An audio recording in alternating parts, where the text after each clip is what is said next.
ഈ അനുഗ്രഹീത ആത്മീയ സംഗമത്തിന്റെ ആതിഥേയത്വം വഹിക്കുന്ന അറ്റ്ലാന്റ ദൈവസഭ, ശ്രേഷ്ഠന്മാരായ കർത്താവിന്റെ ദാസന്മാർ, ശ്രേഷ്ഠന്മാരെന്ന് മാത്രമല്ല എന്നേക്കാൾ പാഠവും പ്രാഗൽഭ്യവും ഉള്ള പരിചയസമ്പന്നരായ ദൈവദാസന്മാർ, ഞാൻ ബഹുമാനിക്കുന്നവരാണ് എല്ലാവരും തന്നെ. അവരെല്ലാം കാണുന്നത് വളരെ ആനന്ദമായിട്ട് എനിക്ക് തോന്നുന്നു. ഇവിടെ ഇരുന്ന്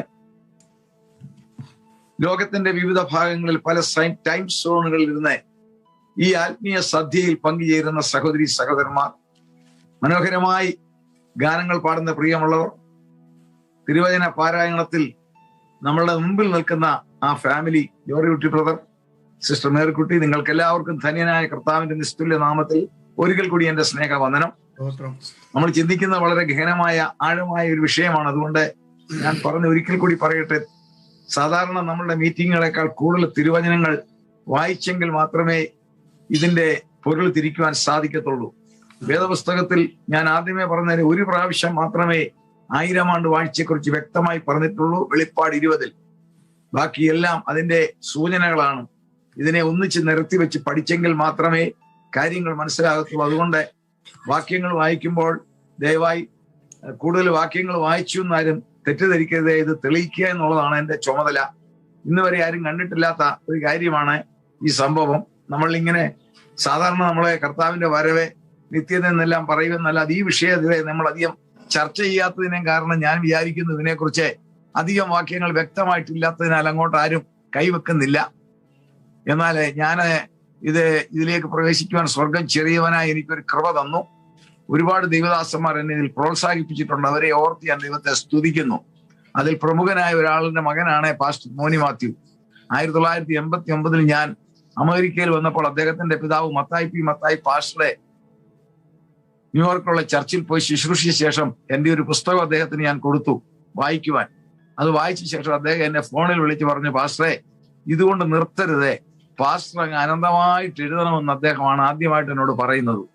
അദ്ദേഹം ഒന്ന് ദൈവസ്ഥലിൽ വിശ്രമിക്കുന്ന അദ്ദേഹത്തിന്റെ മകൻ കുടുംബസഹിതം ഇത് കേൾക്കുന്ന ഓർക്കുമ്പോൾ എൻ്റെ ഉള്ളം വളരെയധികം സന്തോഷത്തിൽ തിങ്ങുകയാണ്. മറ്റു ദൈവദാസന്മാരെല്ലാം എന്നെ പ്രോത്സാഹിപ്പിച്ചവരാണ്. ഞാൻ ആരുടെയും പേര് പറയുന്നില്ല. കർത്താവ് നമ്മളെ സഹായിക്കട്ടെ. നമ്മൾ വിഷയത്തിലേക്ക് പ്രവേശിക്കാൻ നമ്മുടെ സമയം പരിമിതമാണ്. നാളെ കൊണ്ട് ഇത് തീരുകയാണ്. എനിക്കൊരു ടെൻഷനുണ്ട്, ഇത് ഇവിടെ കൊണ്ട് നിർത്തുമെന്ന്. അങ്ങനെ ഒരു ചെറിയ ടെൻഷനിലാണ് ഞാൻ നിൽക്കുന്നത്. നമ്മൾ ഇന്നലെ ചിന്തിച്ചത് സാത്താന്യ ഭരണത്തിന്റെ സമാപ്തി കുറിച്ചുകൊണ്ട് അർമഗദോൻ യുദ്ധം, കർത്താവായ യേശുവും അനേക ദൂതന്മാരും സ്വർഗത്തിലെ സൈന്യം, വെളിപ്പാട് 19:11. അതോടൊപ്പം പഴയ നിയമ പുതിയ നിയമ വിശുദ്ധന്മാർ, അഥവാ കർത്താവിന്റെ സഭ, കർത്താവിന്റെ കാന്ത, പഴയ നിയമ വിശുദ്ധന്മാരായ സ്നേഹിതർ എല്ലാവരും കൂടെ ഒലിവുമലയിൽ ഇറങ്ങുകയും അർമഗദോൻ എന്ന് പറയുന്ന 1500 ഏക്കർ സ്ഥലം ഇപ്പോൾ ഇസ്രായേൽ മാറ്റിയിട്ടിരിക്കുന്ന സ്ഥലത്ത് നടന്ന യുദ്ധത്തെക്കുറിച്ച് നമ്മൾ ചിന്തിച്ചു. അങ്ങനെ സാത്താന്യ ശക്തികളെ നിർവീര്യമാക്കി കഴിഞ്ഞ ശേഷം ഈ ലോകത്തിൽ പുതിയൊരു ഭൂമിയിലേക്ക് വരുമ്പോൾ കർത്താവ് യഹോവയായ ദൈവം, അഥവാ പുത്രനായ ദൈവം സൂര്യന്റെ സിസ്റ്റം മാറ്റുന്നത് നമ്മൾ ഇന്നലെ പഠിച്ചു. ശാസ്ത്രം പോലും സമ്മതിക്കുന്നു. 4:1 ആണ് ഇന്നത്തെ ഫ്യൂഷൻ. 4 ഹൈഡ്രജൻ 1 ഹീലിയം ആകുമ്പോഴാണ് ഈ 6 റേ വരുന്നത്. 6 റേ ആണ് പ്രധാനമായിട്ട് വരുന്നത്. നമ്മൾ ഇന്നലെ ചിന്തിച്ചു. ഇൻഫ്രാറെഡ്, എക്സ്റേ, നമുക്കറിയാമല്ലോ, അൾട്രാ വയലറ്റ്, ഗാമ, ഇങ്ങനെ 6 റേ വരുന്നത് 4 ഈ ഫ്യൂഷൻ 4:1 ആണ്. എന്നാൽ അതങ്ങോട്ട് മാറ്റിയിട്ട് തമ്പുരാൻ മറ്റൊരു ഇന്ന് വരെ ആർക്കും വെളിപ്പെടുത്തിയിട്ടില്ലാത്തൊരു ഫ്യൂഷൻ നടത്തുമ്പോൾ സൂര്യന്റെ ചൂടങ്ങോട്ട് മാറി സൂര്യൻ പ്രകാശപൂർണമാകും. 7 മടങ്ങെന്നാണ് നമ്മൾ ഇന്നലെ വായിച്ചത്. അങ്ങനെ 7 മടങ്ങായ ഒരു സൂര്യൻ ഉദിച്ചസ്തമിക്കുകയല്ല, സൂര്യൻ പ്രകാശിച്ചുകൊണ്ടിരിക്കും. ഈ സൂര്യൻ അസ്തമിക്കത്തില്ല, നമ്മൾ പുറകെ വായിക്കും. അത് പിന്നെ അസ്തമിക്കാത്ത ഒരു സൂര്യൻ, നിത്യപ്രകാശമായിട്ടിരിക്കുന്ന ഒരു ഭൂമിയുടെ സ്ഥിതിഗതികൾ ആകെ മാറും. ആ ഭൂമിയിൽ നിവാസികൾ 4 വിഭാഗക്കാർ. തേജസ്സിന്റെ ശരീരത്തിൽ 2 വിഭാഗം. സാധാരണ ഇന്നത്തെ പോലെ മജ്ജയും മാംസവും അസ്ഥിയും രക്തവും ഉള്ള 2 വിഭാഗം. തേജസ്സിന്റെ ശരീരത്തിലുള്ള 2 വിഭാഗത്തിൽ 1 എണ്ണമില്ലാത്ത ദൂതന്മാർ, ദൈവസഭയുടെ സേവകാത്മാക്കൾ. സ്വർഗത്തിൽ നിന്ന് വരുന്ന ദൂതന്മാർ തിരിച്ചു പിന്നെ പോകുന്നില്ല. വെളിപ്പാട് 19:11 കടന്ന കർത്താവിന്റെ മഹത്വ പ്രത്യക്ഷതയിൽ സ്വർഗത്തിലെ ദൂതന്മാർ വരുന്നു, സൈന്യം. അവർ പിന്നെ തിരിച്ചു പോയെന്നല്ല, അവർ കർത്താവിനോടുകൂടെ ഉണ്ട്. 2 പഴയ നിയമ പുതിയ നിയമ വിശുദ്ധന്മാരായ നമ്മൾ ഈ പോകുന്ന രീതിയിൽ കണ്ണാടിയും വെച്ച് ഈ ക്ഷീണിച്ചവരായിട്ടല്ല വരുന്നത്. നമ്മൾക്ക് 10 വ്യത്യാസം ഉണ്ടാവും. നമ്മൾ ചിന്തിച്ചു. എന്നാൽ 10ാമത്തത് ഞാൻ ഇന്നലെ പറഞ്ഞില്ല, അറിയാവുന്നതായതുകൊണ്ട് പറഞ്ഞില്ല, എങ്കിലും ഇവിടെ പറയുകയാണ് 10 വ്യത്യാസം. ഒന്ന്, പറഞ്ഞ കാര്യങ്ങൾ പറഞ്ഞിട്ട് വേഗം നമുക്ക് കയറാം. ഒന്ന്, നമ്മുടെ ശരീരം അദ്രവത്വമുള്ള തേജസ്സിന്റെ ശരീരമാകും. എ ഗ്ലോറിയസ് ബോഡി, തേജസ്സിന്റെ തന്നെ ശരീരം. ഈ ശരീരം എന്നുള്ളതിനെ കുറിച്ച് നമുക്കറിയാം, ഇത് ദ്രവത്വമുള്ളതാണ്. ഇത് ഈ ഭൂമിയിലെ വെറും പൊടിയാണ്. ഈ പൊടിയാണ് ഈ ശരീരം, മണ്ണല്ല, പൊടിയാണ്. 20 എലിമെന്റ്സ് ഉള്ള ഒരു ശരീരമാണ്. ഹൈഡ്രജനും കാർബണും നൈട്രജനും ഓക്സിജനും ഫോസ്ഫറസുമാണ് മുഖ്യ ഘടകങ്ങൾ, കാൽസ്യവും. അതുകൊണ്ടാണ് ഈ പ്രശ്നങ്ങളെല്ലാം. ഇതൊന്നുമില്ലാത്ത തേജസ്സിന്റെ ശരീരം. 2, തേജസ്സിന്റെ ആവരണം. നമ്മെ ചുറ്റി തേജസ്സിന്റെ ഒരു ആവരണം എപ്പോഴും കാണും. അതാണ് അവർ തേജസ്സിൽ പ്രത്യക്ഷമായി, തേജസ്സിന്റെ ആവരണം. 3ാമത്തെ കാര്യം, നമ്മുടെ പേര് മാറ്റും. പേരെല്ലാം മാറ്റി സ്വർഗം. ഇന്നത്തെ ആത്മീയ ജീവിതത്തിന് അനുസരണമായ പേര്. നീ ദൈവത്തോടും മനുഷ്യരോടും മല്ല് പിടിച്ചത് കൊണ്ട് ഇസ്രായേൽ. Price the Lord. ഇതുപോലെ നമ്മുടെ സ്പിരിച്വൽ ലൈഫിന്റെ പാറ്റേൺ നോക്കി തമ്പുരാൻ പേരിടും. അത് മലയാളമല്ല, ഇംഗ്ലീഷ് അല്ല, ഹിന്ദി അല്ല, ഹെവൻലി ലാംഗ്വേജ്. നമുക്ക് കവറിങ് കിട്ടും. 4, നമ്മളെ സ്വർഗത്തിൽ പ്രവേശിപ്പിച്ചതിന്റെ അടയാളമായി വെളിപ്പാട് 4:4 പറയുന്ന സ്വർണ്ണ കിരീടം. അതേ എന്ന് പറയുന്ന ഒരു മെറ്റൽ അല്ല, സ്വർണം. ദൈവത്തിന്റെ ഭാഷയിൽ ഒരു അതുല്യ വസ്തു കൊണ്ട് നിർമ്മിച്ച പ്രത്യേക അംഗീകാരം. അല്ലാതെ തലയിൽ വെക്കുന്നല്ല. ഈ തലയൊന്നും നമുക്കന്നില്ല. നമ്മളെ മാലാഖമാരെക്കാൾ മെച്ചപ്പെട്ട ശരീരമാ. ഒരു പ്രത്യേക അംഗീകാരത്തിന്റെ അടയാളം നമുക്ക് ലഭിക്കും. 5ാമതായിട്ട്, അതോറിറ്റി. ഭൂമിയിൽ ഭരിക്കുവാൻ കർത്താവിനോടുകൂടെ ഭരിക്കുവാൻ കർത്താവ് അധികാരം തന്നു വിടുകയാണ്. Appointment letter. 6, നമ്മളുടെ ആ തേജസ്സിൽ 3 സീല്. ദൈവത്തിന്റെ നാമം ഇന്ന് വരെ വെളിപ്പെടുത്തിയിട്ടില്ലാത്ത, ഇന്നലെ നമ്മൾ ചിന്തിച്ചതാ, കർത്താവായ യേശുവിന്റെ ഇന്ന് വരെ ആർക്കും അറിയാൻ മേല. പിതാവായ ദൈവത്തിനല്ലാതെ ഗബ്രിയേലിനോ മീകായേലിനോ ഒരു ദൂതന്മാർക്കും അറിയാത്തൊരു പേരുണ്ട്, എന്റെ പുതിയ നാമം. വെളിപ്പാട് 19:11 കാണാം, വെളിപ്പാട് 3:12 കാണാം. ആ നാമം ചെറിയവരായ നമ്മൾ ഇന്ന് ചെറിയവർ, അന്ന് തേജസ്സ. നമ്മുടെ ആ തേജസ്സിന്റെ ആവരണത്തിന്മേൽ 3ാമതായിട്ട് നമ്മുടെ നിത്യത എവിടെയാണ്? പുതിയ യെരൂശലേമിൽ. ആ പുതിയ യെരൂശലേമിന്റെ നാമം അത് നമുക്ക് കിട്ടും. അടുത്തതായിട്ട്, പ്രൈസ് ദി ലോർഡ്, നമുക്ക് ഭക്ഷണം ആവശ്യമില്ല. ഭക്ഷണം കഴിക്കണ്ട. ഇന്ന് 1500 കിലോറി ഭക്ഷണമെങ്കിലും വേണം, ഇല്ലെങ്കിൽ പറ്റത്തില്ല. 40 ദിവസം വരെ ഈ ശരീരം ഭക്ഷണമില്ലാതെ ജീവിക്കാമെന്ന് സയൻസ് പറയുന്നു. അത് കഴിഞ്ഞാൽ സംഗതി മാറും. Price the Lord. എന്നാൽ അന്ന് ശരീരം ഭക്ഷണം വേണ്ടാത്തതാണ്. ഒരു ദഹന പ്രക്രിയയോ കുടലോ കരളോ ഉള്ള ശരീരമല്ല, അതിന്റെ ആവശ്യവുമില്ല. എന്നാൽ അന്നത്തെ നിവാസികളോടുള്ള ഫെലോഷിപ്പിന് വേണ്ടി വേണമെങ്കിൽ നമുക്ക് ഭക്ഷണം കഴിക്കാം. നമ്പർ 1. നമ്പർ 2, കർത്താവിന്റെ വചനം നിവർത്തിക്കത്തക്കവണ്ണം ആ തേജസ്സിന്റെ ശരീരത്തിൽ നമ്മൾ മുന്തിരിവള്ളിയുടെ അനുഭവം ഭക്ഷിക്കും, കർത്താവും ഭക്ഷിക്കും. അതിന്റെ ഉദാഹരണം ഞാൻ പറഞ്ഞു. അബ്രഹാമിന്റെ ഒരിക്കൽ വന്ന യഹോവയായ ദൈവവും 2 ദൂതന്മാരും ഭക്ഷണം കഴിച്ച കഥകൾ നമുക്കറിയാം, ആ സത്യം നമുക്കറിയാം. അതുപോലെ ഉയർത്ത കർത്താവ് ഭക്ഷണം കഴിച്ച കാര്യം നമുക്കറിയാം. അടുത്തത്, നമുക്ക് യഥേഷ്ടം എവിടെയും യാത്ര ചെയ്യാം, 1 സെക്കൻഡ് പോലും വേണ്ട. Price the Lord. ഇന്ന് ന്യൂയോർക്കിൽ നിന്നും മോനി മാത്യു പാസ്റ്റർക്ക് അങ്ങ് പുല്ലാട്ടി ചെല്ലണമെങ്കിൽ 1 ദിവസം വേണം, അന്ന് 1 മിനിറ്റ് വേണ്ട. Price the Lord. 1 മിനിറ്റ് തികച്ചെടുക്കത്തില്ല. കണ്ണടച്ച് തുറക്കും പിന്നെ പോയി വരും. അതാണ് ശരീരത്തിന്റെ സ്ഥിതി. ദൂതന്മാർക്ക് സ്വർഗത്തിൽ നിന്നും ഭൂമിയിൽ വരാൻ സെക്കൻഡുകൾ പോലും വേണ്ട. സെക്കൻഡുകൾ മനുഷ്യരുടേതാണ്. സെക്കൻഡിൽ കുറഞ്ഞതൊന്നും മനുഷ്യർക്ക് അറിയാൻ മേല. ടൈമിന്റെ ഏറ്റവും ചെറുത് നമ്മൾ കണ്ടുപിടിച്ചിരിക്കുന്ന സെക്കൻഡ്, നിമിഷം. എന്നാൽ സ്വർഗത്തിൽ ആ സിസ്റ്റം ഒന്നുമില്ല. സ്വർഗം, ഭൂമി എല്ലാം മിനിറ്റിന് നമ്മൾ ലോകം മുഴുവൻ സഞ്ചരിക്കേണ്ടവരാണ്. നമ്മുടെ ചുമതലയാണ് ലോകത്തെ ഭരിക്കാൻ പോവുക. നമ്മൾ ലോകം മുഴുവൻ സഞ്ചരിക്കും. Praise the Lord. CV Andrews pastor അറ്റാൻഡില്ല. Praise the Lord. നാം എല്ലാവരും, BB മാത്യു പാസ്റ്ററും ആരും, ഞാൻ 2 പേരുടെ പേരങ്ങ് പറയുന്നതേ ഉള്ളൂ ഒരു സാരസ്യത്തിന്. നമ്മളെല്ലാവരും ലോകം മുഴുവൻ സഞ്ചരിക്കണം. ഒരു പ്ലെയിനും വേണ്ട, ഒരു ട്രെയിനും വേണ്ട. ഗബ്രിയേൽ വരുന്നത് പോലാണ് നമ്മൾ വരികയും പോവുകയും ചെയ്യുന്നത്. അത് ഓർത്തൊന്ന് ദൈവത്തെ സ്തുതിക്കുക. ഇന്നൊരു യാത്രയ്ക്ക് എയർപോർട്ടിൽ പോയി മണിക്കൂറുകൾ ഇരുന്ന് ക്ഷീണിക്കുന്ന പ്രിയമുള്ളവരെ, പ്രൈസ് ദി ലോർഡ്. ഇതൊന്നുമില്ല. കണ്ണടച്ച് തുറക്കും പിന്നെ ഈ 51 കോടി ചതുരശ്ര കിലോമീറ്റർ വിസ്തീർണമുള്ള ഭൂമിയിൽ മുഴുവൻ നമ്മൾ യഥേഷ്ടം സഞ്ചരിക്കും. Praise the Lord. നമുക്ക് ഉറക്കമില്ല. ഉറക്കമുള്ള ഒരു ബോഡിയല്ല നമ്മുടേത്, ഉറക്കരഹിതമായ ഒരു ബോഡി. ഒടുവിൽ 10ാമതായിട്ട് പറയുന്നത്, ഇന്നലെ ഞാൻ അത് പറഞ്ഞു, നമുക്കറിയാമെങ്കിലും പറയുകയാണ്, നമ്മൾ വരുന്നത് വലിയ അലങ്കാരത്തോടു കൂടിയാണ്. ആ അലങ്കാരമാണ് നമുക്ക് ലഭിക്കുന്ന പ്രതിഫലം സ്വർഗത്തിൽ. അവൻ ശരീരത്തിരിക്കുമ്പോൾ ചെയ്തത് നല്ലതാകിലും തീയതാകിലും അതിന് തക്കവണ്ണം പ്രാപിപ്പാൻ നാം എല്ലാവരും ക്രിസ്തുയേശുവിന്റെ ന്യായാസനത്തിന് മുമ്പിൽ നിൽക്കണം. കർത്താവിന് 7 ന്യായാസനമുണ്ട്. തിരുവചനം നമ്മളെ പഠിപ്പിക്കുന്നു. അതിലൊന്നാമത്തെ ന്യായാസനമാണ് റാപ്ചറിൽ, സ്വർഗത്തിൽ ചെല്ലുമ്പോൾ നമ്മൾക്ക് വേണ്ടി വെക്കുന്നതാണ്. ആരെ ശിക്ഷിച്ചു വിധിക്കാനല്ല, പ്രതിഫലം തരാൻ. പൗലോസ്ലീഹ പറയുന്നത് നാം എല്ലാവരും, അദ്ദേഹത്തെ കൂടെ ചേർത്താണ് പറയുന്നത്. അപ്പോൾ നാം എല്ലാവരും ക്രിസ്തുവിന്റെ ന്യായാസനത്തിന് മുൻപാകെ നിൽക്കണം. ഇപ്പോൾ ക്രിസ്തുയേശുള്ളവർക്ക് ഒരു ശിക്ഷാവിധിയുമില്ല, റോമർ 8. പക്ഷെ നമ്മളവിടെ പോയി നിൽക്കണം. എന്തിനാ? ന്യായം വിധിക്കുവാൻ, നമുക്ക് പ്രതിഫലം തരാൻ. ആ പ്രതിഫലങ്ങളെ നമുക്കറിയാമെങ്കിലും വളരെ വേഗം ഞാൻ പറയട്ടെ. കിരീടങ്ങളായിട്ടാണ് പറയുന്നത്. കിരീടങ്ങളെ ദൈവദാസന്മാരെ പ്രസംഗിക്കുന്നല്ലേ കിരീടം എന്ന് പറയാൻ കാരണം, ഇത് തലയെ വെച്ച് നമ്മുടെ അളവെടുത്ത് അവിടെ തയ്യക്കാരൻ കോട്ട് തയ്ക്കുന്ന പോലെ കിരീടം നിർമ്മിക്കുന്ന ഒരു കൊല്ലനൊന്നും സ്വർഗത്തിലില്ല. കിരീടം എന്ന് പറയുവാൻ കാരണം, പൗലോസ്ലീഹ ഇത് എഴുതുമ്പോൾ ലോകത്തിലെ ഏറ്റവും ഉന്നതനായ വ്യക്തി ഒരു രാജ്യത്തിലെ രാജാവ്. അദ്ദേഹത്തിന് അപ്പുറം ആരും ഇല്ല ലോകത്തിൽ. രാജാക്കന്മാർ തന്നെ പല രാജാക്കന്മാർ കാണും, പക്ഷെങ്കിൽ ഒരാൾ മാത്രമേ തലയിൽ കിരീടം വെക്കത്തുള്ളൂ. അദ്ദേഹത്തിന്റെ പേരാണ് ഗ്രേറ്റ് കിങ്, ഭരിക്കുന്ന രാജാവ്, മഹാരാജാവ്. അദ്ദേഹം മാത്രമേ കിരീടം വെക്കത്തുള്ളൂ. അടുത്ത ആളിനെ കുറിച്ച് പറയുന്നത് ക്രൗൺ കിങ് എന്ന കിരീട അവകാശിയ. ഇന്നുകൊണ്ട് രാജ്യങ്ങൾ ഗൾഫിലൊക്കെ ക്രൗൺ കിങ്സ് ഉണ്ട്. അതായത് ഭരിക്കുന്ന രാജാവ് കാലം ചെയ്ത് കഴിഞ്ഞാൽ അടുത്ത ആളിന് ആ കിരീടം ലഭിക്കും. പക്ഷെ ഒരാളെ തലയിൽ കിരീടം വെക്കത്തുള്ളൂ. അന്നത്തെ ലോകത്തിലെ ഏറ്റവും ഉയർന്ന ഒരു പൊസിഷൻ എന്ന് പറയുന്ന കിരീടമാ. അതിനപ്പുറം ഒന്ന് കമ്പയർ ചെയ്യുവാൻ അന്നില്ല ഒന്നും. അതുകൊണ്ടാണ് കിരീടം എന്ന് പറഞ്ഞത്. വാസ്തവത്തിൽ 1 കൊരിന്ത്യർ 2:9 ഇത് പറയുന്നുണ്ട്. ദൈവം തന്നെ സ്നേഹിക്കുന്നവർക്ക് ഒരുക്കിയിട്ടുള്ളത് കണ്ണ് കണ്ടിട്ടില്ല, ചെവി കേട്ടിട്ടില്ല, ഒരുവരുടെയും മനസ്സിൽ പോലും തോന്നിയിട്ടില്ല തമ്പുരാൻ തരാൻ പോകുന്ന പ്രതിഫലം. ഞാൻ അതിന് ഒരു നല്ലൊരു ഉദാഹരണം പറയാം. അമേരിക്കയിൽക്കാരായ നിങ്ങൾ എവിടെയെങ്കിലും ഒരു ഫംഗ്ഷന് പോകുമ്പോൾ പ്രസന്റേഷൻ കൊടുക്കാൻ പോകും. അത് നിങ്ങൾ ഇവിടെ പ്രസന്റേഷൻ ബാഗ് ഉണ്ട്.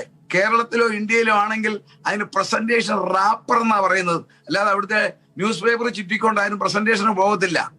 കേരളത്തിലോ ഒരു ഹൗസ് വാമിങ്ങിനോ കല്യാണത്തിനോ പോകുമ്പോൾ പ്രസന്റ് കൊടുക്കുന്ന പ്രസന്റേഷൻ റാപ്പറും ചുറ്റി ഒരാൾ പോകുന്നത് കണ്ടാൽ അന്നേരം അറിയാം ഈ പുള്ളിക്കാരൻ ഫ്യൂണറലൊന്നും പോവുകയല്ല, ഒരു ഫംഗ്ഷന് പോവുക. ഇവിടെ അത് തന്നെയല്ലേ. പക്ഷെങ്കിൽ ആ ബാഗിനകത്തിരിക്കുന്നത് എന്താണെന്ന് മേടിക്കുന്ന ആളിന് അറിയാൻ മേല, കൊടുക്കുന്ന നമുക്കേ അറിയാവുള്ളൂ എന്താണ്. ഇത് തന്നെ നമുക്ക് നൽകാൻ പോകുന്ന പ്രതിഫലം യഹോവയായ ദൈവത്തിന്, കർത്താവായ ക്രിസ്തുവിനല്ലാതെ ആർക്കും അറിയാൻ മേല. എന്നാൽ അതിനെ 5 കിരീടങ്ങളായിട്ട് പറഞ്ഞിട്ടുണ്ട്. അതിലെ ഒന്നാമത്തെ കിരീടം സാധാരണക്കാർക്കുള്ളതല്ല, അത് ഈ ദൈവദാസന്മാർക്കുള്ളതാ. 1 പത്രോസ് 5:3 ഒന്ന് വായിച്ചേ. 1 പത്രോസ് 5:3. നിർബന്ധത്താലല്ല, ദൈവത്തിന് ഹിതമാമണ്ണം മനഃപൂർവമായും ദുരാഗ്രഹത്തോടെയല്ല, ഉന്മേഷത്തോടെയും ഇടവകകളുടെ മേൽ കർത്തൃത്വം നടത്തുന്നവരായിട്ടല്ല, ആട്ടിൻകൂട്ടത്തിന് മാതൃകളായി തീർന്നുകൊണ്ടും അധ്യക്ഷത ചെയ്യുവിൻ. അടുത്ത വാക്യം. എന്നാൽ ഇടയ ശ്രേഷ്ഠൻ പ്രത്യക്ഷനാകുമ്പോൾ നിങ്ങൾ തേജസ്സിന്റെ വാടാത്ത കിരീടം പ്രാപിക്കും. ഇത് ദൈവദാസന്മാർക്കാണ്. ദൈവദാസന്മാരുടെ ശുശ്രൂഷ എന്ന് പറഞ്ഞാൽ നമുക്കറിയാം, ഇടയനും ആടുമായിട്ട് കമ്പയർ ചെയ്ത. ഞാൻ ആ വിശദീകരണത്തിലേക്ക് ഇപ്പോൾ പോകുന്നില്ല, എങ്കിലും പറയട്ടെ. ഒരു ഇടയൻ ആടിനെ മേയ്ക്കാൻ വളരെയധികം പ്രശ്നങ്ങളുണ്ട്. ഒന്ന്, പുറത്തു നിന്നുള്ള ചെന്നായ്ക്കൾ ഇടയന്മാർക്ക് നേരിടേണ്ട പ്രശ്നങ്ങളാ. പുറത്തു നിന്നുള്ള ചെന്നായ്ക്കൾ കയറി വരികയല്ലേ ആടിനെ കൊല്ലാൻ. 2, പല സ്വഭാവത്തിലും പല പ്രായത്തിലുള്ള ആടുകൾ. അല്ലാതെ ഒരേ ഏജിലുള്ള ആടിനെയും കൊണ്ടല്ല നടക്കുന്നത്. ആടുകളുടെ സ്വഭാവം അറിയാമല്ലോ, ഞാൻ പറയാതെ നിങ്ങൾക്കറിയാം. പല സ്വഭാവത്തിൽ, പല ഏജിൽ, പല സിസ്റ്റത്തിലുള്ള ആടുകൾ. 3, ബാഹ്യ ലോകത്തിന്റെ സമ്മർദ്ദം. 4, ലോകഭരണങ്ങളുടെ എതിർപ്പ്. ഇതിനെയെല്ലാം അതിജീവിച്ചുകൊണ്ടൊരു ദൈവദാസൻ, പ്രൈസ് ദി ലോർഡ്, നോക്കിക്കേ, സഭയെ നയിക്കുമ്പോൾ സ്വർഗത്തിൽ ചെല്ലുമ്പോൾ കിട്ടുന്ന കിരീടത്തിന്റെ പേരാണ് ഇടയ ശ്രേഷ്ഠൻ പ്രത്യക്ഷപ്പെടുമ്പോൾ തേജസ്സിന്റെ വാടാത്ത കിരീടം. Price the Lord. അതെ, ദൈവദാസന്മാർക്കാണ്. രണ്ടാമത്തേതാണ് പ്രൈസ് ദി ലോർഡ്, ദൈവമക്കൾക്കാണ്. 2 തീമോഥെയോസ് 4:7 വായിക്കാം. നമുക്ക് കാണാതറിയാമെങ്കിലും ആർക്കെങ്കിലും അറിയാൻ മേലെങ്കിൽ അവർക്ക് വേണ്ടി മാത്രം വായിക്കുന്നതാ. സാധാരണ ബന്ധുക്കൾക്ക് കാണാതറിയാം. 2 തീമോഥെയോസ് 4:7. ഞാൻ നല്ല പോർ പൊരുതു, ഓട്ടം തികച്ചു, വിശ്വാസം കാത്തു, ഇനി നീതിയുടെ കിരീടം എനിക്കായി വെച്ചിരിക്കുന്നു. അത് വിശ്വാസം കാക്കാൻ ഒരുപാട് പൊരുതേണ്ടി വരും. വെറും വിശ്വാസമല്ല, വിശ്വാസത്തിൽ ജീവിക്കാനല്ല, വിശ്വാസം കാക്കാൻ ദൈവമക്കൾക്ക് ഒരുപാട് പൊരുതേണ്ടി വരും. ആ പോർപരിധി അന്ത്യത്തോളം അതിവിശുദ്ധ വിശ്വാസം. അവിടെ ഇവിടെയും കേട്ട വിശ്വാസമല്ല, അപ്പോസ്തോലിക ഉപദേശമാകുന്ന അതിവിശുദ്ധ ആ വിശ്വാസത്തെ കാക്കുന്നവർക്ക് ലഭിക്കുന്നതാണ് ഈ കിരീടം. വിശ്വാസം കാത്തു, നീതിയുടെ കിരീടം. ഇനിയും മൂന്നാമത്തെ കിരീടം 2 കൊരിന്ത്യർ 9:25 വായിച്ചേ. 2 കൊരിന്ത്യർ 9:25. 25 വരെ ഉള്ളൂ. 15 വായിച്ചേ. ഞാൻ നല്ല പോർ പൊരുതു. അല്ലല്ല, അംഗം പൊരുതുന്നതിലോ വർജനമാചരിക്കണം. അവരോ വാടുന്ന കിരീടം, നാമോ വാടാത്ത കിരീടം. ഈ ലോകത്തിന്റെ മാലിന്യങ്ങളിൽ പെടാതെ ജീവിക്കുന്നവർക്ക് കിട്ടുന്നതാണ്. ലോകത്തിന്റെ മാലിന്യമാകുന്ന ചെളിയിൽ നിൽക്കുന്നവരാണ് ലോകത്തിലുള്ള സകല ആളുകളും. ആ മാലിന്യങ്ങളിൽ ഉൾപ്പെടാതെ ശരിക്ക് നിൽക്കുന്നവർക്ക് മാത്രമേ വാടാത്ത കിരീടം ലഭിക്കത്തുള്ളൂ. 4-ാമത്തത് യാക്കോബിന്റെ ലേഖനം 1:12. അതാണ് ദൈവമക്കൾക്ക് കിട്ടുന്ന ഏറ്റവും അനുഗ്രഹീതമായ ഒരു കിരീടമാണ് യാക്കോബിന്റെ ലേഖനം 1:12. പരീക്ഷ സഹിക്കുന്ന മനുഷ്യൻ ഭാഗ്യവാൻ, അവൻ കൊള്ളാവുന്നവനായി തെളിഞ്ഞ ശേഷം കർത്താവ് തന്നെ സ്നേഹിക്കുന്നവർക്ക് വാഗ്ദത്തം ചെയ്ത ജീവകിരീടം പ്രാപിക്കും. എന്റെ ഈ പ്രഭാഷണം കേൾക്കുന്ന എത്ര പേരിന്ന് പരീക്ഷ സഹിച്ചുകൊണ്ടിരിക്കുന്നു. എന്തെല്ലാം പരീക്ഷണങ്ങളാ വിശദീകരിക്കേണ്ടല്ലോ. പ്രത്യേകിച്ച് ഈ പാൻഡമിക് പീരിയഡിൽ കുടുംബപരമായി, ജോലിയിൽ, ആത്മീയത്തിൽ, ശരീരത്തിൽ ആ പരീക്ഷയ്ക്ക് ജയിച്ചു കഴിഞ്ഞാൽ അവിടെ ചെല്ലുമ്പോൾ ഇത് മുഴുവൻ അവിടെ നോട്ട് ചെയ്യുന്നുണ്ട്. നമ്മളുടെ സകല അനുഭവങ്ങളും സ്വർഗം നോട്ട് ചെയ്യുകയാണ്. ഇതാ നിന്നെ ഞാൻ എന്റെ ഉള്ളംകൈയിൽ വരച്ചിരിക്കുന്നു എന്ന് പറഞ്ഞാൽ, ഞാൻ ഇരിക്കുന്നതും എഴുന്നേൽക്കുന്നതും നീ അറിയുന്നു എന്ന് പറഞ്ഞാൽ, എന്റെയും നിങ്ങളുടെയും ഓരോ സെക്കൻഡിൽ കുറഞ്ഞതും അവിടെ നോട്ട് ചെയ്യുന്നുണ്ട്. ആത്മീയത്തിൽ വന്ന ശേഷം സത്യത്തിനും നീതിക്കും വിശുദ്ധിക്കും വിശ്വാസത്തിനും വേണ്ടി പരീക്ഷ സഹിച്ചാൽ പിടിച്ചു നിൽക്കുവാൻ, ആത്മീയ ജീവിതത്തിൽ ലോകത്തിന്റെ മാലിന്യത്തിൽ പെടാതെ, ഒഴുക്കിനോ ചേർന്ന് ഒഴുകാതെ, ലോകത്തിന്റെ ജഡത്തിന്റെ ഒഴുക്കിനെതിരെ പരിശുദ്ധാത്മാവിന്റെ ശക്തിയിൽ ഒഴുക്കിനെതിരെ നീന്തുന്നവർക്ക് കിട്ടുന്നതാണ് ഈ കിരീടം. ഒടുവിലായി 1 തെസ്സലോനിയർ 2:19. അതാണ് ഏറ്റവും അനുഗ്രഹീതമായ കിരീടം. സി വി ആൻഡ്രൂസ് ഭാഷക്കാരിക്ക് അത് ആദ്യം കിട്ടാൻ പോകുന്നത്. വായിച്ചേ 1 പത്രോസ് 2:19. നമ്മുടെ കർത്താവായ യേശുവിന്റെ മുൻപാകെ ആശയോ സന്തോഷമോ പ്രശംസാ കിരീടമോ ആറാകുന്നു. പ്രശംസ ആത്മാക്കളെ നേടുന്നവർക്കുള്ളതാണ് പ്രശംസാ കിരീടം. Price the Lord. Crown of bowstring. ആരാ പ്രശംസിക്കുന്നത്? ദൂതന്മാരല്ല, യഹോവയായ ദൈവം പ്രശംസിച്ച് നമ്മൾക്ക് നൽകും. ഓരോ രാജ്യത്തിലും ഇന്ത്യയിൽ ജനുവരി 26-ാം തീയതി പ്രത്യേക അവാർഡ് കൊടുക്കും. നമുക്കറിയാം, ബഹുമതികൾ, പത്മശ്രീ തുടങ്ങിയ ബഹുമതികൾ കൊടുക്കുന്ന ആർക്കാ? നമ്പർ 1 പൗരന്മാർക്കും, നമ്പർ 1 ഉദ്യോഗസ്ഥന്മാർക്കും, നമ്പർ 1 പ്രതിഭകൾക്കും, ജീവൻ ത്യജിച്ച് രാജ്യത്തെ രക്ഷിച്ചവർക്കോ അവരുടെ അവകാശികൾക്കോ ഇന്ത്യൻ പ്രസിഡന്റ് നേരിട്ട് കൊടുക്കും, അവാർഡ് കൊടുക്കും. അതെന്തോ ഒരു ഭാഗ്യമായിട്ട് അവർ കരുതുന്നത്. എങ്കിൽ ഒരാത്മാവിനെ നേടിയാൽ, ഒരു വ്യക്തിയെ കർത്താവിന് വേണ്ടി കൊണ്ടുവന്നാൽ, വേണ്ട ഒരു വ്യക്തിയോട് സുവിശേഷം പറഞ്ഞാൽ, ദൈവമക്കളെ ഇത് പാസ്റ്റർമാർക്ക് മാത്രമല്ല എല്ലാവർക്കും ഉള്ളതാ. ഒരു വ്യക്തിയോട് കർത്താവിനെ കുറിച്ച് പറയുക, ഒരു വ്യക്തിയോട് രക്ഷയെ കുറിച്ച് പറഞ്ഞാൽ സ്വർഗത്തിൽ, ഇവിടുത്തെ പത്മശ്രീ എല്ലാം പോകും, സ്വർഗത്തിൽ സ്ഥിരമായിട്ടുള്ളൊരു പ്രതിഫലം കിട്ടും. ഈ പ്രതിഫലങ്ങളുമായിട്ടാണ് നാം ഭൂമിയിലേക്ക് വരുന്നത്. അങ്ങനെ തേജസ്സിന്റെ ശരീരത്തിൽ 2 വിഭാഗക്കാർ. 1 ദൂതന്മാർ, 2 പഴയ നിയമ പുതിയ നിയമ വിശുദ്ധന്മാർ. ഇനിയും ഭൗമികർ 2 വിഭാഗക്കാർ കാണും. സാധാരണ മജ്ജയും മാംസവും ഉള്ള 2 വിഭാഗക്കാർ കാണും. അതിലൊന്ന് മഹോപദ്രവത്തിൽ എതിർ ക്രിസ്തുവിന്റെ വിഗ്രഹത്തെ നമസ്കരിക്കാതെ, അവന്റെ നമ്പർ ഏൽക്കാതെ അവനെ റെസിസ്റ്റ് ചെയ്ത് നിന്ന യഹൂദന്മാർ. നമ്മളത് ഇന്നലെ അടുത്ത ദിവസം വായിച്ചു. ഞാൻ 2ാം പ്രാവശ്യം കൈനീട്ടും.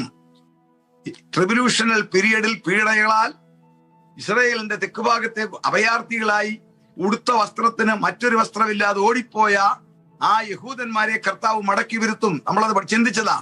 അവര് അങ്ങനെയുള്ളവരെ പ്രൈസ് ദി ലോർഡ് കർത്താവെ 1000-ാം ആണ്ട് വാഴ്ചയിൽ പ്രവേശിപ്പിക്കും. അവരെ ന്യായം വിധിക്കുന്നുള്ളത് ഇപ്പോൾ പറയാൻ നമുക്ക് സമയമില്ല. അവരെ യഹോശാഫാത്ത് മരുഭൂമിയിൽ വെച്ച് അവരെ ന്യായം വിധിക്കും. യെശയ്യാ പ്രവചനം 14:2-3 വായിക്കാം. യെശയ്യാ പ്രവചനം 14:2-3.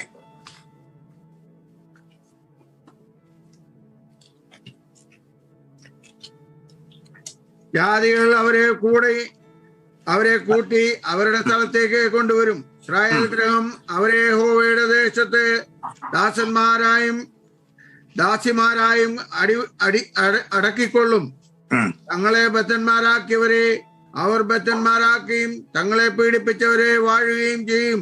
തങ്ങളെ പീഡിപ്പിച്ചവരെ വാഴുകയും ചെയ്യും. അവർ മടക്കി വരും. പക്ഷെ ഒരു പ്രത്യേകതയുണ്ട്. 1000 ആണ്ട് വാഴ്ചയിൽ ഇസ്രയേൽ അഥവാ യഹൂദന്മാർ പലസ്തീനിൽ മാത്രമേ കാണത്തുള്ളൂ. ലോകത്തിൽ വേറെ ഒരു ഭാഗത്തും കാണത്തില്ല. ഇന്ന് ഏതാണ്ട് 95 ലക്ഷം, നിങ്ങളുടെ ഭാഷയിൽ 9.5 മില്യൺ യഹൂദന്മാരുണ്ട് ഇസ്രയേൽ. അവരുടെ ജനസംഖ്യ ഏതാ? 95 lakhs, 9.5 മില്യൺ. പക്ഷെങ്കിൽ അതിനോട് സമമായിട്ടുള്ള യഹൂദന്മാർ അമേരിക്കയിലുണ്ട്. 95 ലക്ഷമാണ് അവിടുത്തെ ജനസംഖ്യ. ഏതാണ്ട് അതിനോടൊരു 80-90% യഹൂദന്മാർ ഇവിടെയുണ്ട്, അമേരിക്കയിലുണ്ട്. ലോകത്തിൽ യൂറോപ്പിൽ എല്ലാ രാജ്യങ്ങളിലും ഉണ്ട്, നമ്മുടെ ഇന്ത്യയിലും ഉണ്ട്. എല്ലാ രാജ്യങ്ങളിലും യഹൂദന്മാരുണ്ട്. പക്ഷെങ്കിൽ 1000 ആണ്ട് വാഴ്ചയിൽ യഹൂദന്മാർ ലോകത്തിൽ വേറൊരിടത്തും കാണത്തില്ല. കാരണം കർത്താവിന്റെ വാഗ്ദത്ത ഏത് കാലത്തും തമ്പുരാൻ ഒരു വാക്ക് പറഞ്ഞാൽ അത് സ്ഥിരമാ. ഉൽപ്പത്തി പുസ്തകം 15-ാം അധ്യായത്തിന്റെ ഒരു വാക്യമുണ്ട്. കർത്താവ് യഹോവയായ ദൈവം അബ്രഹാമിനോട് പറഞ്ഞത്. 15-18 ഒന്ന് വായിക്കാം. 15-18. അന്ന് യഹോവ അബ്രഹാമിനോട് ഒരു നിയമം ചെയ്തു. നിന്റെ സന്തതിക്ക് ഞാൻ മിസ്രയീം നദി തുടങ്ങി ഫ്രാത്ത് നദിയായ മഹാനദി വരെയുള്ള ഈ ദേശത്തെ കേന്യർ, കെനീസ്യർ, കത്മോന്യർ, ഹിത്യർ, പെരിസ്യർ, രഫായിമർ, അമോര്യർ, കനാന്യർ, ഗിർഹശ്യർ, യബൂസ്യർ എന്നിവരുടെ ദേശത്ത് തന്നെ തന്നിരിക്കുന്നു എന്ന് അരുളി ചെയ്തു. ലെബനോൻ പർവ്വതം മുതൽ തെക്ക് മരുഭൂമി വരെയുള്ള പലസ്തീൻ മാത്രമാണ് കർത്താവായ ദൈവം യഹൂദന്മാർക്ക് കൊടുത്തിരിക്കുന്നത്. അവർ വേറെ ഒരിടത്തും കാണാൻ പാടില്ല. ഇപ്പോൾ അവരുള്ളത് കാലയാപനത്തിനും ബിസിനസിനും ജീവിതമാർഗത്തിനും പോയതാ. 1000 ആണ്ട് വാഴ്ചയിൽ ക്രിസ്തുവിനെ അവർ അംഗീകരിച്ച് മശിയ രാജാവായിട്ടിരിക്കുമ്പോൾ യഹൂദന്മാർ ഇന്നത്തെ നമ്മളുടെ ശരീരം പോലുള്ള ശരീരമാണ്. അവർ തേജസ്കരിക്കപ്പെടുകയില്ല. അപ്പോൾ നമ്മളെ പോലുള്ള ശരീരവും രക്തവും മാംസവുമായി അവർ പലസ്തീനിൽ കാണും. പിന്നീട് രണ്ടാമതൊരു വിഭാഗം കാണും. മജ്ജയും മാംസവും ശരീരവുമുള്ള ഒരു ജനത കാണും. അതാരാണെന്ന് കേട്ട് ശ്രദ്ധിക്കണമേ. മഹോപദ്രവം ഇങ്ങനെ ഭൂമിയിൽ നടക്കുമ്പോൾ ലോകത്തിൽ ജനങ്ങളുണ്ടല്ലോ. സ്വർഗത്തിലെ കോപത്തിന്റെ 21 ആക്ഷനും എതിർ ക്രിസ്തുവിന്റെ ആക്ഷനും യുദ്ധവും നിമിത്തം അതിനു മുമ്പിനെ റാപ്ചർ എന്ന സംഭവത്തോടുകൂടിയും ജനസംഖ്യയിൽ നല്ലൊരു ഭാഗം മരിച്ചു പോകും. എന്നാലും ലോകത്തിൽ ജനങ്ങൾ ശേഷിക്കും. അർമഗദോൻ യുദ്ധം ഇന്ന് തീരുകയാണെങ്കിൽ ഇന്ന് ലോകത്തിൽ ജനങ്ങളുണ്ട്. അവരിൽ ഒരു വിഭാഗത്തെ 1000 ആണ്ട് വാഴ്ചയിൽ പ്രവേശിപ്പിക്കും.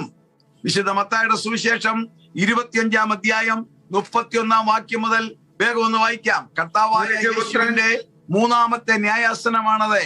1-ാമത്തെ ന്യായാസനം വിശുദ്ധന്മാർക്ക് വേണ്ടി, 2-ാമത്തെ ന്യായാസനം മഹോപദ്രവ രക്തസാക്ഷികൾക്ക് വേണ്ടി സ്വർഗത്തിൽ, 3-ാമത്തെ ന്യായാസനം ഈ ഭൂമിയിലാണ്. വായിക്കാം ബ്രദറെ. മനുഷ്യപുത്രൻ തന്റെ തേജസ്സോടെ സകല വിശുദ്ധ ദൂതന്മാരുമായി വരുമ്പോൾ അവൻ തന്റെ തേജസ്സിന്റെ സിംഹാസനത്തിൽ ഇരിക്കും. സകല ജാതികളെയും അവന്റെ മുമ്പിൽ കൂട്ടും. സകല ജാതികളെയും നോക്കിക്കേ. ദൈവത്തിന്റെ ദൃഷ്ടിയിൽ ലോകത്തിൽ ഇന്ന് 6000 ഭാഷകളും ഒത്തിരി ജാതികളും ഉണ്ടെങ്കിലും ദൈവത്തിന്റെ ദൃഷ്ടിയിൽ ആദാമ്യ സന്തതികൾ 3 വിഭാഗമാണ്. 1, ആദാമിന്റെ സന്തതികളായ വേൾഡ് നേഷൻ ലോക ജനത. 2, അതിൽ നിന്നും കർത്താവ് വേർതിരിച്ചെടുത്ത ഇസ്രായേൽ ജനത യഹൂദൻ. 3, അതിൽ നിന്നും കർത്താവ് വേർതിരിച്ചെടുത്ത ദൈവസഭ. ഈ 3 കൂട്ടരല്ലാതെ ദൈവത്തിന്റെ ദൃഷ്ടിയിൽ 4-മതൊരു കൂട്ടരില്ല. ലോകത്തിലെ ഏത് ജനവും നിങ്ങൾ എടുത്തോ, ഇതിൽ 3-ൽ 1. ഒന്നുകിൽ വേൾഡ് നേഷൻ, അല്ലെങ്കിൽ ദൈവസഭ. 3 യഹൂദൻ. ഇതിൽ യഹൂദനെ ന്യായം വിധിച്ചു. ദൈവസഭ, വചനപ്രകാരമുള്ള ദൈവസഭ എടുക്കപ്പെട്ടു. പിന്നെ വചനരഹിതമായ ദൈവസഭ, അത് സാത്താൻ തന്നെ തകർക്കുമെന്ന് നമുക്കറിയാം. വെളിപ്പാട് പുസ്തകത്തിൽ അതുണ്ടല്ലോ, തകർത്തു. അതിനകത്തും ഒരു വിഭാഗക്കാരെ കൈവിടപ്പെട്ടു പോകുന്നതിൽ ഒരു വിഭാഗക്കാരെ പീഡ സഹിച്ച് രക്തസാക്ഷികളാകും. ബാക്കിയുള്ളവരെ നമ്മൾ തീർക്കും. ഇനി ആരെങ്കിലും ഉണ്ടെങ്കിൽ തന്നെ അവർ ഉൾപ്പെടുന്ന ഒരു ഭാഗം കേട്ടോണം. ലോകജാതികൾ, സകല ജാതികളെയും കൂട്ടിവരുത്തും. അടുത്ത വാക്യം വായിച്ചാട്ടോ. മത്തായി 25:31, 32 വായിക്കാം. സകല ജാതികളെയും അവൻ മുമ്പിൽ കൂട്ടും. അവൻ അവരെ ഇടയൻ ചെമ്മരിയാടുകളെയും കോലാടുകളെയും തമ്മിൽ വേർതിരിക്കുന്ന പോലെ വേർതിരിച്ചു. ചെമ്മരിയാടുകളെ തന്റെ വലത്തും കോലാടുകളെ ഇടത്തും നിർത്തും. രാജാവ് തന്റെ വലത്തുള്ളവരോട് അരുളി ചെയ്യും, എന്റെ പിതാവിനാൽ അനുഗ്രഹിക്കപ്പെട്ടവരെ വരുവീൻ. ലോകസ്ഥാപനം മുതൽ നിങ്ങൾക്കായി ഒരുക്കിയിരിക്കുന്ന രാജ്യം അവകാശമാക്കിക്കൊള്ളുവീൻ. എനിക്ക് വിശന്നു, നിങ്ങൾ ഭക്ഷിപ്പാൻ തന്നു. ദാഹിച്ചു, നിങ്ങൾ കുടിപ്പാൻ തന്നു. ബ്രദറെ, നമുക്കറിയാം, ഞാൻ വായിച്ചു കേൾപ്പിച്ചത് സമയം ലാഭിക്കാൻ ഞാൻ തുടർന്ന് പറയാം. സകല ജാതികളെ കൂട്ടിവരുത്തി ഇടത്തും വലത്തും നിർത്തിയിട്ട് ഒരു ഭാഗത്തോട് പറയുകയാണ്, എന്റെ പിതാവിനാൽ സകല ജാതികളാണ് വന്നിരിക്കുന്നത്, യഹൂദന്മാരല്ല. സകല ജാതികളെയും കൊണ്ടുവന്നു. എന്റെ പിതാവിനാൽ അനുഗ്രഹിക്കപ്പെട്ടവരെ. ഇത് പല വിധത്തിൽ ഇതിനെ ന്യായവിധിയായിട്ട് സമ്മാനമായിട്ടൊക്കെ പലരും വിമർശിക്കുകയും പ്രസംഗിക്കുകയും ചെയ്യുന്നുണ്ട്. അതെല്ലാം അവിടെ ഇരിക്കട്ടെ, നമ്മൾ അതിനൊന്നും എതിർക്കുന്നില്ല. ഇനി പ്രാക്ടിക്കലായിട്ടുള്ള കാര്യം വചനപ്രസരിച്ച് മാത്രം ഞാൻ പറയുകയാണ്. മറ്റു മൂലഭാഷ ഒന്നും അന്വേഷിച്ച് ഞാൻ പോകുന്നില്ല. നമുക്കറിയാവുന്ന ഭാഷയിൽ അങ്ങ് പറയുകയാണ്. നോക്കിക്കേ, എന്റെ പിതാവിനാൽ അനുഗ്രഹിക്കപ്പെട്ടവരെ വരുവീൻ. ലോകസ്ഥാപനം മുതൽ നിങ്ങൾക്കായി ഒരുക്കിയ നിത്യതയല്ല, രാജ്യം അവകാശമാക്കാൻ. അർമഗദോൻ യുദ്ധം കഴിഞ്ഞു, അത് കഴിഞ്ഞുള്ള പരിപാടിയാണ്. നിങ്ങൾക്ക് രാജ്യം അവകാശമാക്കാം. ഏതാണ് രാജ്യം? ദൈവരാജ്യം. അതാ ഭരിക്കാൻ പോവുക. ഇനിയും എന്തുകൊണ്ട് നിങ്ങൾക്ക് തരുന്നു? ഞാൻ വിശന്നു, ഭക്ഷിച്ചു, എല്ലാം ചെയ്തു. ഉടനെ അവര് ചോദിക്കുന്നുണ്ട്, കർത്താവെ നീ എപ്പോഴാണ്? സത്യമല്ലേ, നമ്മുടെ കർത്താവ് രോഗിയായിട്ട് കിടന്നിട്ടില്ല, നമ്മുടെ കർത്താവ് തടവി കിടന്നിട്ടില്ല, നമ്മുടെ കർത്താവ് നഗ്നനായിട്ടൊന്നും നടന്നിട്ടില്ല. അപ്പൊ അവർക്ക് സ്വാഭാവികമായിട്ട് ഡൗട്ട് ഉണ്ടായി. ഉടനെ കർത്താവ് ഒരു വാക്ക് പറയുകയാണ്, എന്റെ ഈ ചെറിയ സഹോദരന്മാരിൽ ഒരുത്തരെ ചെയ്തിടത്തോളം എനിക്ക് ചെയ്തു. ആഴമായ ഒരർത്ഥം, ഉപരിപ്ലവമായ ഒരർത്ഥം. യേശുക്രിസ്തുവിന്റെ ജഡത്തിലെ സഹോദരന്മാരാരാണ്? യഹൂദന്മാരാണ്. കർത്താവ് ജയിലിലൊന്നും കിടന്നിട്ടില്ല, കർത്താവ് രോഗിയായിട്ടില്ല, കർത്താവ് തടവിലായിട്ടില്ല. അപ്പോൾ യഹൂദനെ ആരെങ്കിലും ഒരു കപ്പ് വെള്ളം കൊടുത്ത് സഹായിച്ചിട്ടുണ്ടെങ്കിൽ അവൻ ഏത് ജാതിയാണെങ്കിലും അവന് കൊടുക്കുന്ന റിവാർഡാണ് നിത്യതയല്ല, 1000 ആണ്ടിൽ പ്രവേശനം. അതോടുകൂടി തന്നെ ഏതെങ്കിലും ഒരു ക്രൈസ്തവൻ കൈവിടപ്പെട്ടു പോയി അവനും ഈ പീഡ സഹിച്ച് രക്തസാക്ഷിയാകുന്നതിന് മുൻപേ അവനെയും ആരെങ്കിലും സഹായിച്ചിട്ടുണ്ടെങ്കിൽ ഒരു കപ്പ് വെള്ളം കൊടുക്കുകയോ അവരുടെ വീട്ടിൽ താമസിപ്പിക്കുകയോ ചെയ്യുന്ന ആരെങ്കിലും ഉണ്ടെങ്കിൽ അവർക്കും തമ്പുരാൻ കൊടുക്കും 1000 ആണ്ട് പ്രവേശനം. നോക്കിക്കേ, നിത്യതയല്ല, ഒരിക്കലും ബാക്കിയുള്ളവർ ഇത് ചെയ്യാതെ ഒന്നവരോട് പറയുന്നുണ്ട്, ശപിക്കപ്പെട്ടവരെ ഒക്കോ എന്ന് പറഞ്ഞ് അവരെ കളയുകയാണ്, അവരെ നിത്യാഗ്നിയിലേക്ക് വീഴിക്കുന്നു, ഇവരെ പ്രവേശിപ്പിക്കും. ഒരു കാര്യം ദൈവമക്കൾ ശ്രദ്ധിച്ചോണം, ഈ പ്രവേശിപ്പിക്കപ്പെട്ടവരുടെ പാപം യേശുക്രിസ്തുവിന്റെ രക്തം കൊണ്ട് മായ്ച്ചിട്ടില്ല. അത് വളരെ കാര്യമായിട്ട് ചിന്തിക്കേണ്ട വിഷയമാണ്. അവരുടെ പാപം ക്രിസ്തുവിന്റെ രക്തം കൊണ്ട് മോചിക്കപ്പെട്ടവരല്ല. അവർക്ക് കിട്ടുന്നത് ഒരു ഗുഡ് എൻട്രി കിട്ടുകയാണ്. പ്രധാനമായി യഹൂദന്മാരെയോ അപകടത്തിൽപ്പെട്ട ഒരു ക്രൈസ്തവനെയോ ഏതെങ്കിലും വിധത്തിൽ സഹായിച്ചവർക്ക് 1000 ആണ്ട് പ്രവേശനത്തിൽ പ്രവേശിപ്പിക്കുന്നു. അവരുടെ പാപം കർത്താവിന്റെ രക്തം കൊണ്ട് കൃപയാൽ എന്റെയും നിങ്ങളുടെയും പാപം മാറിയതുപോലെ മാറിയിട്ടില്ല. പിന്നെ സാത്താൻ ഈ ഭൂമിയിൽ ഇല്ലാത്തതിനാൽ അവരുടെ പാപത്തിന്റെ നേച്ചർ അവരുടെ ശരീരത്തിനകത്ത് ഫ്രീസിംഗ് സിസ്റ്റത്തിലായിരിക്കും. ഭക്ഷ്യവസ്തുക്കൾ നമ്മൾ ഫിഷും മീറ്റും മേടിച്ച് ഫ്രീസറിനകത്ത് വെച്ചാൽ 1 വർഷം വരെ വെജിറ്റബിളും ഒക്കെ ഇരിക്കുന്നത് പോലെ പാപത്തിന്റെ ചിന്ത പോലും അവരിൽ ഫ്രീസായി പോകും. യാതൊരു പാപചിന്തയും അവരിൽ കാണത്തില്ല. കാരണം സാത്താൻ ഭൂമിയിലില്ല, പാപത്തിന്റെ കാരണക്കാരനില്ല, ആളില്ല. പാപത്തിന്റെ കാരണക്കാരനായ സാത്താൻ ഇല്ലാത്തതിനാൽ ഈ ഭൂമിയിൽ യാതൊരു പാപ ചൊവയും കാണത്തില്ല. കർത്താവാണ് രാജാവ്. ഭരണകർത്താക്കൾ ആരാ? തേജോമയരായ ദൈവമക്കളാണ് ഭരണകർത്താക്കൾ. നമ്മൾ സ്വർഗീയ ജ്ഞാനം പുറകെ നമ്മൾ ചിന്തിക്കും. നമ്മൾക്ക് എന്താണ് നമ്മുടെ കഴിവെന്ന് നമുക്ക് സമയം ഉണ്ടെങ്കിൽ നമുക്ക് നാളെ ചിന്തിക്കാം. അപ്പൊ അതുകൊണ്ട് ഇവരെ പ്രവേശിപ്പിക്കും. അങ്ങനെ തേജസ്സിന്റെ ശരീരത്തിൽ 2 വിഭാഗം, ഭൗമിക ശരീരത്തിൽ 2 വിഭാഗം. ഇങ്ങനെ പ്രവേശിച്ചു കഴിയുമ്പോൾ ഈ ഭൂമി ഒരു സുവർണ ഭൂമിയായിട്ട് മാറും. കാരണം ഭൂമി ദാഹിച്ചിരിക്കുക. രാവിലെ ജോലിക്ക് പോകുന്ന ഭർത്താവ് വരുവാൻ ഭാര്യ കാത്തിരിക്കുന്നത് പോലെയോ, സ്കൂളിൽ പോകുന്ന കുട്ടി സ്കൂളിൽ നിന്ന് 4 മണിക്ക് വരുവാൻ പേരൻസ് കാത്തിരിക്കുന്നത് പോലോ, വിദേശത്ത് ജോലി ചെയ്യുന്ന ഒരാൾ സ്വന്തം നാട്ടിൽ വരുവാൻ പ്രിയമുള്ളവർ കാത്തിരിക്കുന്ന പോലോ ഒരു കൂട്ടർ കാത്തിരിക്കുക എന്റെ നിങ്ങളുടെ ശരീരം രൂപാന്തരപ്പെടാൻ. വായിക്കാം, റോമർ 8:19-20 വായിക്കാം. സൃഷ്ടി ദേവപുത്രന്മാരുടെ വെളിപ്പാടിനെ ആകാംക്ഷയോടെ കാത്തിരിക്കുന്നു. സൃഷ്ടി ദ്രവത്വത്തിന്റെ ദാസ്യത്തിൽ നിന്ന് വിടുതലും ദൈവമക്കളുടെ തേജസ്സാകുന്ന സ്വാതന്ത്ര്യവും പ്രാപിക്കും. എന്നുള്ള ആശയോടെ മായയ്ക്ക് കീഴ്പ്പെട്ടിരിക്കുന്നു. ദൈവമക്കളെ, സൃഷ്ടിക്കും ജീവനുണ്ട്. സർവ സൃഷ്ടി ഇതുവരെ കരഞ്ഞ് ഈറ്റുന്നോടെ ഇരിക്കുന്നു. എന്താ? ആദം ഹൗവമാരുടെ പാപത്തിൽ യഹോവയായി ദൈവം പറഞ്ഞു, നിന്നാൽ ഭൂമി ശപിക്കപ്പെട്ടിരിക്കുന്നു. നമ്മൾ പ്രാർത്ഥിക്കുന്നു, പാടുന്നു, പർവ്വതങ്ങൾ ദൈവത്തെ സ്തുതിക്കട്ടെ, കുന്നുകൾ ദൈവത്തെ സ്തുതിക്കട്ടെ. കർത്താവ് പരീശന്മാരോട് യാത്രിമാരോട് പറഞ്ഞു, നിങ്ങളെ ഇവരെ മിണ്ടരുതെന്ന് പറഞ്ഞാൽ ഈ കല്ലുകൾ ആർത്തു വിളിക്കും. കർത്താവ് പറഞ്ഞു, ഇത് വെറുതെ പറഞ്ഞതല്ല, കല്ലുകൾ ആർത്തു വിളിക്കും. ഈ ഭൂമിക്ക് ജീവൻ ഉണ്ടെന്നാ സയൻസ് ഇപ്പൊ പറയുന്നത്. അതിന്റെ പേരാ ന്യൂസ്ഫിയർ. നമ്മുടെ പോലുള്ള ജീവനല്ല, ആമ്പർക്കർ തിന്നുന്ന ജീവനല്ല, വെള്ളം കുടിക്കുന്ന ജീവനല്ല. സകല സൃഷ്ടിക്കും ജീവനുണ്ട്. സസ്യങ്ങൾ വളരുന്നുണ്ടല്ലോ, അതിന് ലൈഫ് ഉണ്ടോ? ഉണ്ട്. ഒരു രഹസ്യ ലൈഫ് അതിനുണ്ട്. ബോനിമാത്യു പാഷയുടെ അമ്മാമ വീടിന്റെ പുറകിൽ ഒരു പാവലിന്റെ തൈ നടട്ടെ. ആ തൈന്ന് ഒരു വള്ളി, ഒരു ക്രീപ്പറായിട്ട് കയറി വരുന്നു, ഇല്ലേ? 1.5 അടി പൊക്കം കഴിഞ്ഞാൽ അതിന്റെ അപ്പുറത്ത് ഒരു 2 അടി മാറി അമ്മാമ ഒരു കമ്പ് കുത്തിക്ക്, കണ്ണും കായലും ചെവിയും ഇല്ല പാവലിന്റെ ക്രീപ്പൊക്കെ. അത് അങ്ങോട്ട് ചാടിപ്പിടിക്കുന്ന എന്താ? Price the Lord. വേറെ എങ്ങോട്ടും പോവുകയല്ലോ. അതിന്റെ കാരണം അതിനൊരു ലൈഫ് ഉണ്ട്. സകല സൃഷ്ടിക്ക് ലൈഫ് ഉണ്ട്. ആ ലൈഫിന് മനസ്സിലായി അവരുടെ യഥാർത്ഥ ഫെറീഷ്വൻ നിന്നുപോയി ഏദൻ തോട്ടത്തിൽ. അപ്പോൾ ദൈവം നമുക്കില്ലാത്തൊരു വാഗ്ദത്തം അവർക്ക് കൊടുത്തു. എന്റെ മക്കൾ സ്വാതന്ത്ര്യത്തോടെ തേജസ്സോടെ വരുമ്പോൾ നിങ്ങളുടെ ശാപം മാറും. അതിനവർ കാത്തിരിക്കുക. അപ്പോൾ ഈ ഭൂമിയുടെ ശാപം പരിപൂർണമായിട്ട് അന്ന് കർത്താവ് മാറ്റുകയാണ്. അതുകൊണ്ടാണ് ഈറ്റുന്നോടെ കാത്തിരിക്കുന്നു. ഈ സൂര്യന്റെ തേജസ് അങ്ങോട്ട് മാറുമ്പോൾ ഭൂമിയുടെ സിസ്റ്റം മാറും. ഈ ഭൂമിയുടെ സകലവും മാറിയിട്ട് ഇവിടുത്തെ കുന്നുകളും മലകളും പർവ്വതങ്ങളും ഒന്നും കാണത്തില്ല. ഈ ലോകം മുഴുവൻ ഫ്ലാറ്റ് ആയിരിക്കും. യെശയ്യാവ് 35:1 വായിച്ച്, യെശയ്യാവ് 40:4 വായിച്ച്, യെശയ്യാവ് 40:4. എല്ലാ താഴ്വരയും നികന്നും എല്ലാ മലയും കുന്നും താണു വരയണം. ഇതെല്ലാം താഴെ കുന്നും വരണം. തീർന്നില്ല, ഇതൊരു ഗാർഡൻ വേൾഡ് ആകും.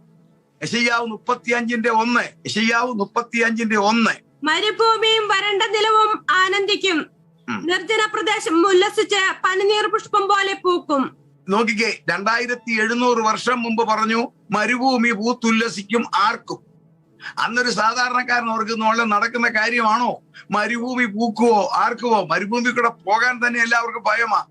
45-50 ഡിഗ്രി സെൽഷ്യസ് ചൂട്, കുടിക്കാൻ വെള്ളമില്ല, ഒട്ടകം മാത്രമേ ഉള്ളൂ സഞ്ചാരം.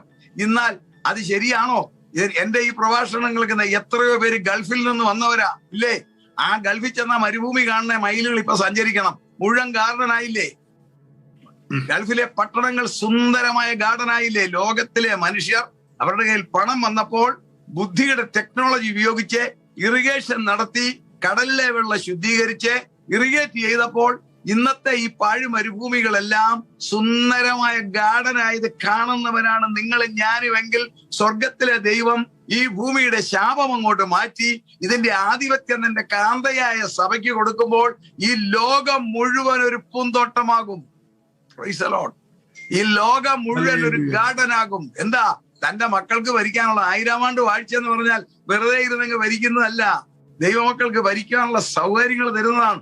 മാത്രമല്ല യാതൊരു കാരണവശാലും ഇരുട്ടില്ലാത്ത ഒരു ലോകമായിരിക്കും. വായിക്കാം യെശയ്യാവ് 60, 19, 20 വായിക്കാം. ഇനി നിന്റെ വെളിച്ചം സൂര്യനല്ല, നിനക്ക് നിലാവട്ടം തരുന്നത് ചന്ദ്രനുമല്ല. യഹോവ നിനക്ക് നിത്യപ്രകാശവും നിന്റെ ദൈവം നിന്റെ തേജസ്സും ആകുന്നു.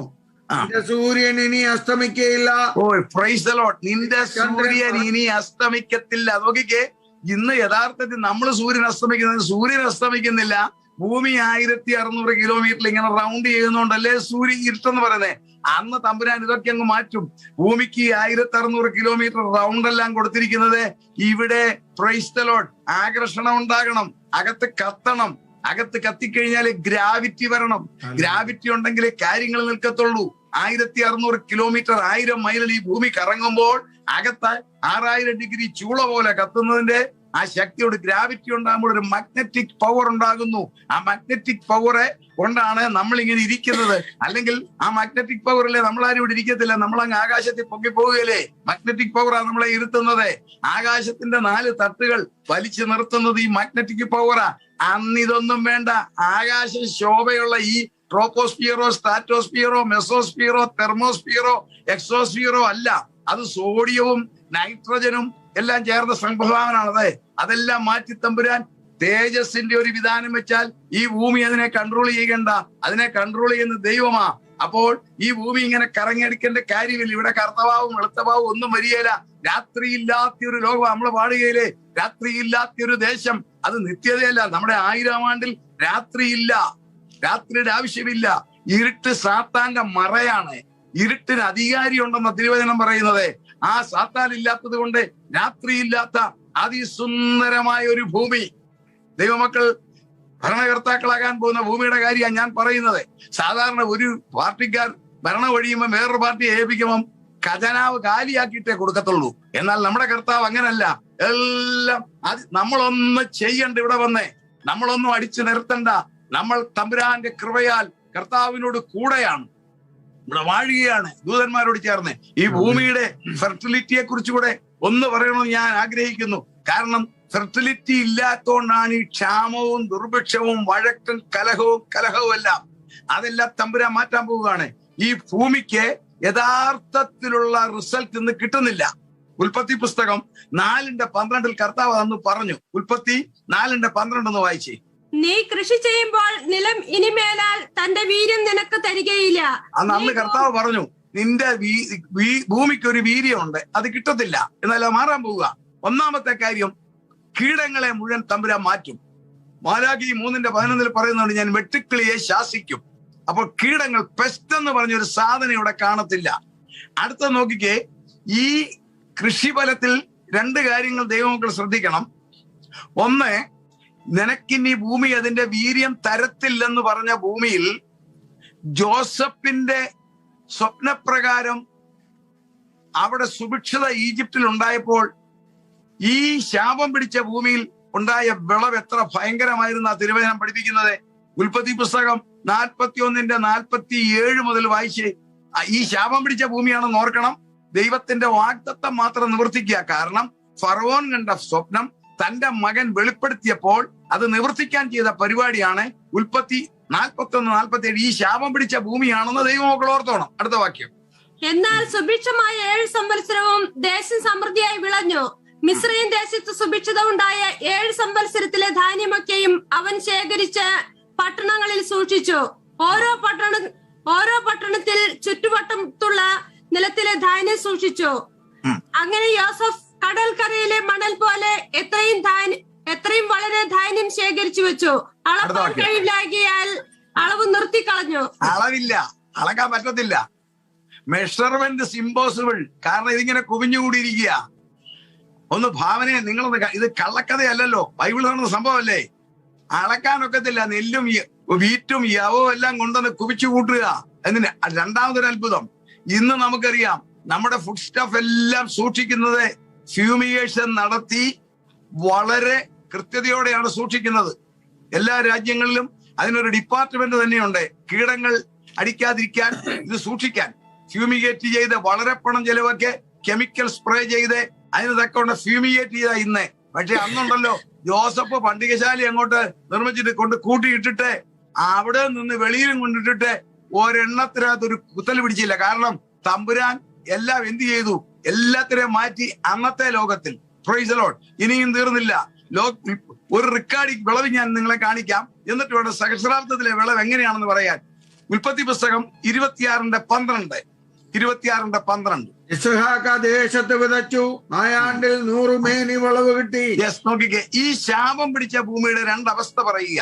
ഒന്ന്, ജോസഫിന്റെ സ്വപ്നം നിവർത്തിക്കാൻ അളക്കാൻ മേലാത്ത വിധത്തിൽ ധാന്യം. 2, ഇസ്ഹാക്ക് അനുഗ്രഹിക്കപ്പെട്ടവൻ ദൈവകൃപയാൽ വിളച്ചപ്പോൾ 100 മേനി വിളവ്. ഇനിയും 1000 ആണ്ടത്തെ വിളവിന്റെ ജസ്റ്റ് ഒരു ഉദാഹരണം പറയാം. എന്താ, സാധനങ്ങൾക്ക് ഷോർട്ടേജ് ഇല്ലെങ്കിൽ പിന്നെ ആർക്കും ഒരു സങ്കടവും ഇല്ല. നമുക്കറിയാമല്ലോ, ഈ പാൻഡമിക് ഒക്കെ വന്നപ്പം അമേരിക്കക്കാരുടെ വാൾമാർട്ട് ശൂന്യമായെന്നാ കേട്ടത്, ഇല്ലേ? ഓടി നടന്നു. എന്നാൽ സാധനം പ്ലെന്റി ആണെങ്കിലോ വല്ല ക്ഷാമവും ഉണ്ടോ? നിങ്ങളൊന്ന് ശ്രദ്ധിച്ച് കേൾക്കുക. ഒരു ജസ്റ്റ് ഒരു മനസ്സിലാക്കാൻ ഒരു കണക്ക് പറയുക. നമ്മുടെ നാട്ടിലെ രീതിയിൽ പറയുമ്പോൾ മനസ്സിലാകും. അവിടെ 1 ഏക്കറിനകത്ത് 10 പറ നെല്ലാണ് വിതയ്ക്കുന്നത്. 1 ഏക്കറിൽ 10 പറ. സാധാരണ കിട്ടുന്നത് 10 പറ വിതച്ചാൽ ഇന്നത്തെ പണ്ടൊക്കെ കിട്ടുന്ന 10 മേനിയെ കിട്ടത്തുള്ളൂ. ഇന്ന് അങ്ങനല്ല. ഇന്ന് 40 മേനി വരെ കിട്ടും. Price the Lord. എന്നാൽ ഇസഹാക്കിന്റെ റെക്കോർഡാണ് ലോകത്തിലെ ഏറ്റവും വലിയ റെക്കോർഡ്. അതിനപ്പുറം ആരും ഒരു രാജ്യവും വിളച്ചിട്ടില്ല 100 മേനി. എന്നാൽ സൂര്യന്റെ ശോഭ 7 മടങ്ങ് വർദ്ധിക്കുമ്പോൾ അതിന്റെ 7 മടങ്ങ് കിട്ടും. അതായത് ഇസഹാക്കിന്റെ റെക്കോർഡ് 100 ആണെങ്കിൽ അതിന്റെ 7 മടങ്ങ് എത്ര? 700. ഒരു പറ വിത്ത് അന്നത്തെ ഒരു സഹോദരനെ വിതച്ചാൽ കിട്ടുന്നത് 700 മടങ്ങ്. മനസ്സിലായോ?